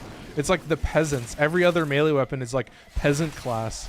You know, there's a few that can kind of shine, but generally, like, I feel like I could have been more restrictive. There were a couple glaives that I left off of the list, so maybe I was just the right amount of restrictive. Oh, this guy is kind of annoying, but I can heavy slam them, and then they're cooked, and then he's dead, and then goodbye, and then look at that. No more Battlelist lasers. Yep. The heavy slam is very useful. I will say there's a dangerous moment. The Battlelist gets hit with a Corrupted Ancient, so it gets Overguard, and then because it has Overguard, it can't be staggered, so you can't cancel it out of that animation. And there you can see the slash proc, yeah. So that slash proc was chunking for like half of his HP, so that's kind of all you need to see. And then these guys should just take a single slash proc, and he's cooked. And then Oh, this guy took a little bit longer, so he's... Oh, they both took a little bit. Oh, they got like lifted or something. Where the... Did he die? He died. Okay, we're chill. Alright, what time is it? This is number 3 on the list. Yeah, I want to include the top 5, because this is like... If I'm going to show off why they're so OP, it has to do it. It is so dumb, but I love it with Neja. Yup, insane. Great tech, dude. That's fucking sick. Yeah. No, Neja, that augment is like so fucking gamer, and I've never felt the lines blurring between like weapons platform and nuke frame. Like the idea that the spears, you know, it's like a collective curse type shit, or like it is just the ability that's giving you the nuke. But yeah, that's fire. I love that shit. No, the hate. It's the GOAT for a reason. It's number 3 for a reason. Like, it takes the bronze medal. You know, it's unfortunate to have 2 glaives at the top, but they're there for a reason. That I stand by what I say. But yeah, hate Incarnon. Doing some crazy, goofy, silly numbers. I will say ceramic dagger Incarnon will be kind of dumb. And that's because I have to get 100 primary kills before I can actually show it off. So I guess I could swap between it. I missed the other 2. What are they? Number 1, Glaive Prime. Number 2, either Xoris or the Falcor, depending on which you would rather go for. So, yeah, those were the 1 and 2, but it was good. I still wanted to put an actual melee weapon. I consider glaives to be like the bastard child of the melee tier list, of just the melee list in general. Like glaives are just like criminal as fuck. So number 4 on the list, ceramic dagger Incarnon, just below hate. Hate went out just by a little bit. I think the new Pathocyst is the best glaive. Yup. No, I think the Pathocyst is insanely strong. Unfortunately, I have the Coda Pathocyst at number 8 on the list. I did end up putting it pretty low. Obviously, like the Glaive Prime with its Force Slash proc will always have a special place in my heart. It will always be incredibly criminal. Xoris for Exterminate Mission, Falcor for Endurance. Yup. Well said. You know, the Falcor has slightly higher stats. It's got more damage overall in certain aspects. So definitely some favorings. And, you know, the Xoris will be up there purely because, like, the idea that you can get that so early in the game is incredibly criminal. Just the idea that you can just get it up. So shout out Martin for saying GG, bro. Appreciate it. Dropping a rose as well. Thank you. But yeah, this is just too silly. So we need to get 100 primary kills. So I guess we spam a little bit of Purgator 1. Come on, line up some shots. This is what I say. Just kite him. That's it. That's all you got to do. Kite him just a little bit. Line him up. Make it easy. Where are we at? 17, 18. Doing good. Okay. I can kind of still show it off, but, you know, once I swap to influence, that's it. GG, chat. GG. I'm going to stay in this hallway. Oh, you fuck. You silly little guy. He thinks he's slick. All right. Nice and easy. Yeah, not getting a lot of density. There's some good density like that. That's good. Okay. Down the hallway a little bit. Looking good. What are you at? 35. Looking good so far. We'll get reflex going as well, so we'll get some insane initial combo numbers. So looking snazzy as hell. Fuck yeah. Arca Titron Slam Build still viable? Yup. Arca Titron's still the GOAT. I did end up putting it a little bit lower, but that's just because, dude, the list is difficult to make. The list, putting them in rank order, I always have to do it that way because I want to just make it as clear. I want to actually do the suffering point and be like, okay, yeah, the top 5 is still like the S tier of S tier, but yeah, Arca Titron's still the GOAT. Obviously, like, heavy slams are all blast damage, and the Arca Titron's slam has a guaranteed electric proc, so it's literally just free influence forever. So one of the most brainless heavy slam nuke builds in the entire game. 78 kills, doing pretty good. Where are we at in time? 138. So I guess the kills per second a little bit slow in this regard. So 85, looking pretty good. Let's get them down these staircases, or excuse me, this staircase. Nice and easy. Line up a couple of them, make them look like a couple of goobers. Yeah, they don't know what hit them. Look at this. 95. There you go. Now we're out of here. Oh, look at these beautiful spawns. And then you guys are not ready. All right, we're locked in. Always active. And I think the build is just the heavy slam, or just the heavy attack. So we'll just dump it down a hallway. We just got to get it going. We've got 11 times combo. Oh my fucking god.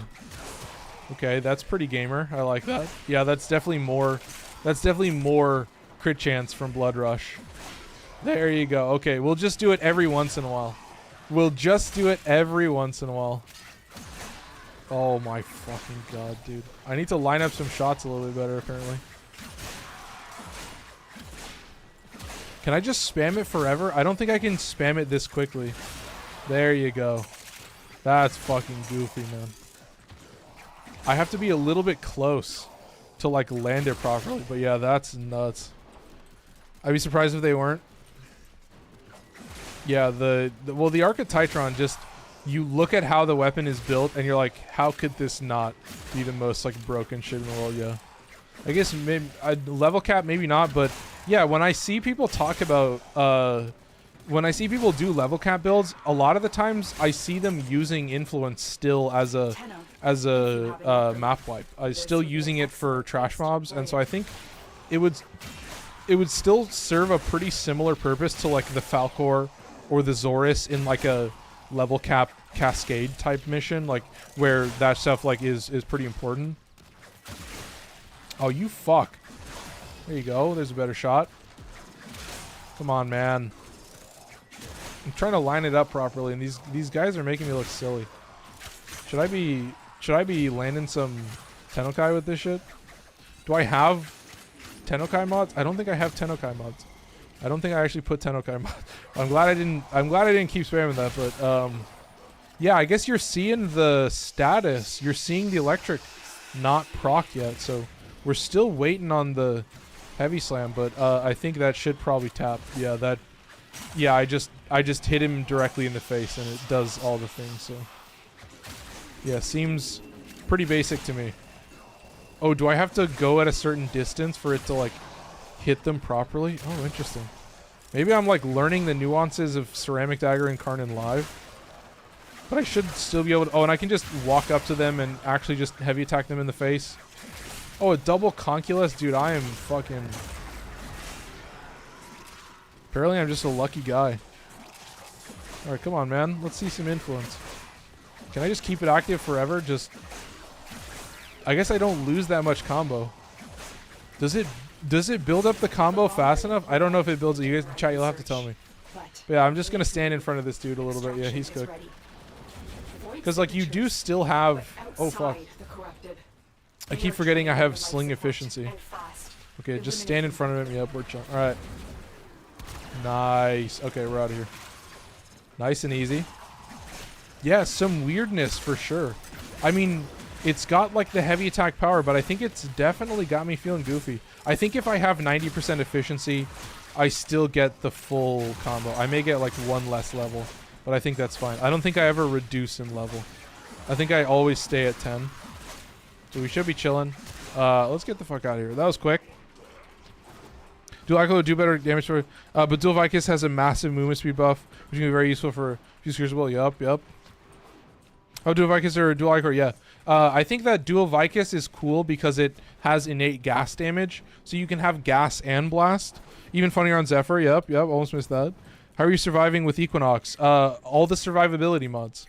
Yeah, it's there's these mods. There's shield regen mods, and there's adaptation, and then there's also an arcane called Arcane Doubleback. So I literally have all the survivability buffs. Oh shit. I missed a bunch of stuff on TikTok as well. Hang on one sec. Innate viral with electricity valence. Freeze slots for other mods, which give you insane damage. Yeah. My favorite combo has recently been Nova plus Latron and Incarnon with Prime Firestorm. I'll never cheat on my Tenet exec with Arca Titron. My path is a slap level cap. Yeah, I feel it. Yep, easy clap. Tankonox, yeah. God, I don't know what it is. It's just survivability mods. Yeah, like, what do you need on Equinox? All I do is Terrify into Maim. That's, like, my entire Equinox build. It requires, like, basically no mods. It's like... Here, I'll show you the build. Look at this. It's just a little bit of power strength. Just as high as I could possibly get. Or a decent amount as high as I can get. And then just... a 39 meter maim, and that's it. I build up like 5 million damage. I cast Terrify, and then I maim I one-shot everything. That's the whole build. So yeah, it's like Equinox exists so that like your weapons just do a zillion damage. They build up the damage in like 4 kills, and then you can map wipe, like actually map wipe. So pretty criminal. Yeah, I don't think it cares about Overguard or any of that shit. So this is number 5 on the list, Syam. This will be the last one. So I will mention now at the end, I do have a Discord as well. If you guys are interested, link to my Discord is in my profile on TikTok. It's in the About section on Twitch, and it's in my description of YouTube. All the videos. It'll be there for all of them. But yeah, like, you know, the Discord is pretty crazily active to the point where sometimes I can't keep up. But the real thing is, well, not the real thing, but the special thing with me, I guess, is that I do a raffle alongside that. Basically, all you have to do is be involved in the Discord. So, you know, if you join, the first time you join, you're automatically entered. And then for future months, you just have to show up and say hi. And then I have a little spreadsheet of everybody that sent messages. And then you just get entered in the raffle. And, you know, it's to encourage people to get involved in the Discord and just at least be there for a little bit. And, you know, I'm trying to reward the people that are there, because it means that like people who show up and then, you know, aren't really there for a couple months, like then potentially you get some better odds for the people that are there regularly. And the other thing alongside that is that whatchamacallit, I also run a community showcase, which is you know, it's like, you know, builds, fashion, that type of stuff. And so what you can do, what some of my longtime viewers do, is that if you submit to the community showcase, you get not only can you submit for multiple months, but you can also get a second entry. So, you know, just, you know, if you've got some cool builds to show off, just put them in the relevant sections. I will say, if you post anything in general, I do a little ping to everybody, like at the end of the month, like, hey, if you posted a video in general, like post it in the builds, or like post it in somewhere else. I could do like a showcase. I have like a submissions for that reason.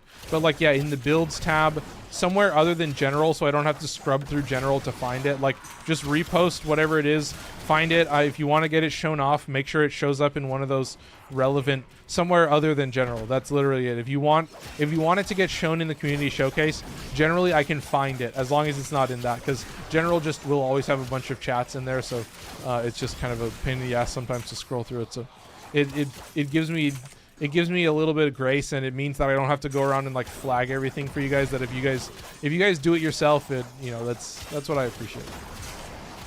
And yeah, I mean, also, if you are watching on YouTube, I do appreciate if you drop a like as well. I mean, it does help out the video in the future, and I hope you guys did enjoy, because I do think that, like, in general, this list, like, these types of lists can be a little bit hard to make, and I think it's a fun exercise for everyone to do. I've mentioned it earlier, but have some fun, sit down, come up with the 20 strongest melee weapons in the game. Make your list, and then see what it says, and then yeah, share it online and watch as people tell you that your list is wrong.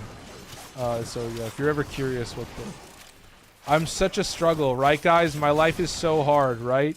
I'm such a loser. Or I'm not a loser, no, that's the wrong way. Oh, being a streamer, being a content creator is such a burden, right guys? The comments, they get to me, fuck. But yeah, I mean, I gotta say thank you if you've watched, like, if you're new on YouTube and you watched some of my other tier lists, like, welcome. I hope you enjoyed some of them. Like, I've been really thankful that, like, you know, a lot of the tier lists that I've been doing have really good like ratios, and a lot of the comments are very positive. And you know, it's nice to see that WARFRAME in 2025, granted my tier list is better, like actually just better than my 2024, and the builds are also better, so I don't get as much shit as I did in 2024, and that's probably because the builds are a little bit more goated. So I appreciate it, I guess, that you guys are loving it. So yeah, I've got a whole backlog. Like, yes, this is a tier list, but this is also me showing you builds for the 20 strongest melee weapons in the game. And Granted, some of them can be a pain in the ass, but you get to see the top 5, but you've got 20 builds to look at, and you know, certain Incarnons will be a little bit different, and I can kind of explain some of them verbally, some of them you need to see it to believe it, but yeah, all of them have this similar ability that you can kind of just run around like a fucking madman and just nuke everything, and it's incredibly silly and incredibly powerful as well. Like, it's just too much fun, and like the top 20 melees kind of outclass not just the other melees, but like a lot of just the weapons in the game.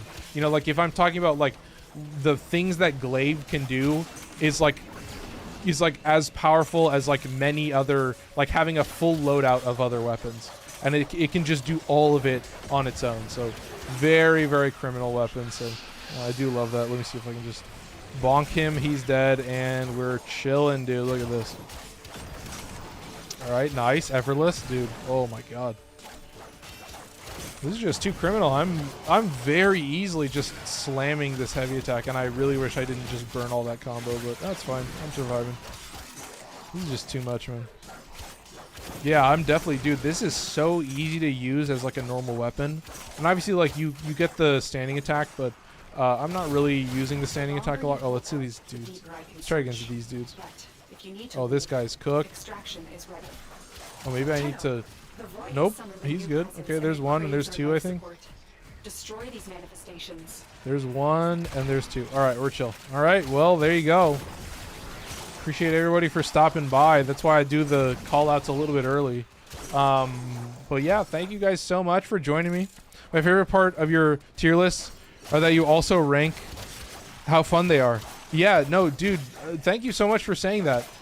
Like, more than anything, my tier list is defined by usability and fun. And like, I think fun and usability go hand in hand, that the more effortless, and like when I talk about a weapon that takes 0 brain power, like that's what I mean, is the playstyle comes so naturally that you can apply it to any loadout, right? You can apply it to any Archimedia mission, and you just know that it'll have a certain amount of power that you'll always can count on. And I think that comes from testing with Equinox. Like, the point of Tanquinox is that this build is built on the idea that your weapon is existing in a vacuum. You can use Terrify as an armor strip, but you have no need to, because all of my weapons are built to function in a vacuum, which is Equinox, which is just playing with no buffs. Just the companion, which never changes, which the companion is a critical part of the randomizer build and a part of the tier list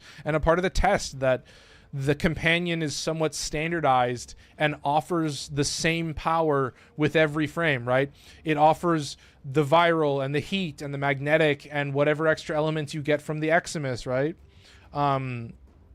So I think it's all comes together to be this wonderful, harmonious soup that has to kind of fit perfectly. And, you know, when it does, it does. And that's kind of what it is that when the puzzle pieces come together in a vacuum, then you can click them together. And what I want to do is show you, okay, this is what this weapon offers me, and this is how I build around it, and what choices I can make. And in an actual situation that matters, which is like, you know, if you go on WARFRAME, which currently I only have like 10 weapons builds on there, but that's why I call all of them like Archimedia builds, and I call them universal builds, because that the build doesn't really change. It's designed that, you know, whatever modifier, whatever setup you can work with, it can kind of max it out on. So you can change different things, but generally they present themselves in a pretty basic way. So I appreciate the kind words. Thank you guys so much. But yeah, that's all I got for you. My number one goal is to be able to present my opinions in a way that is manageable and understandable for you guys, and I want to make sure that you guys can you know, get a good explanation for like what we're doing here and what the goal is. So yeah, I guess that's all I got for you. I hope you guys have a good night. I will see you guys tomorrow with just more daily, so if you guys do want to join me, that will be totally an option. So that's all I got for you. Have a good Monday. I'll see you tomorrow, same place, same time, 7 p.m. Pacific. Take care. I'm out of here. Bye bye.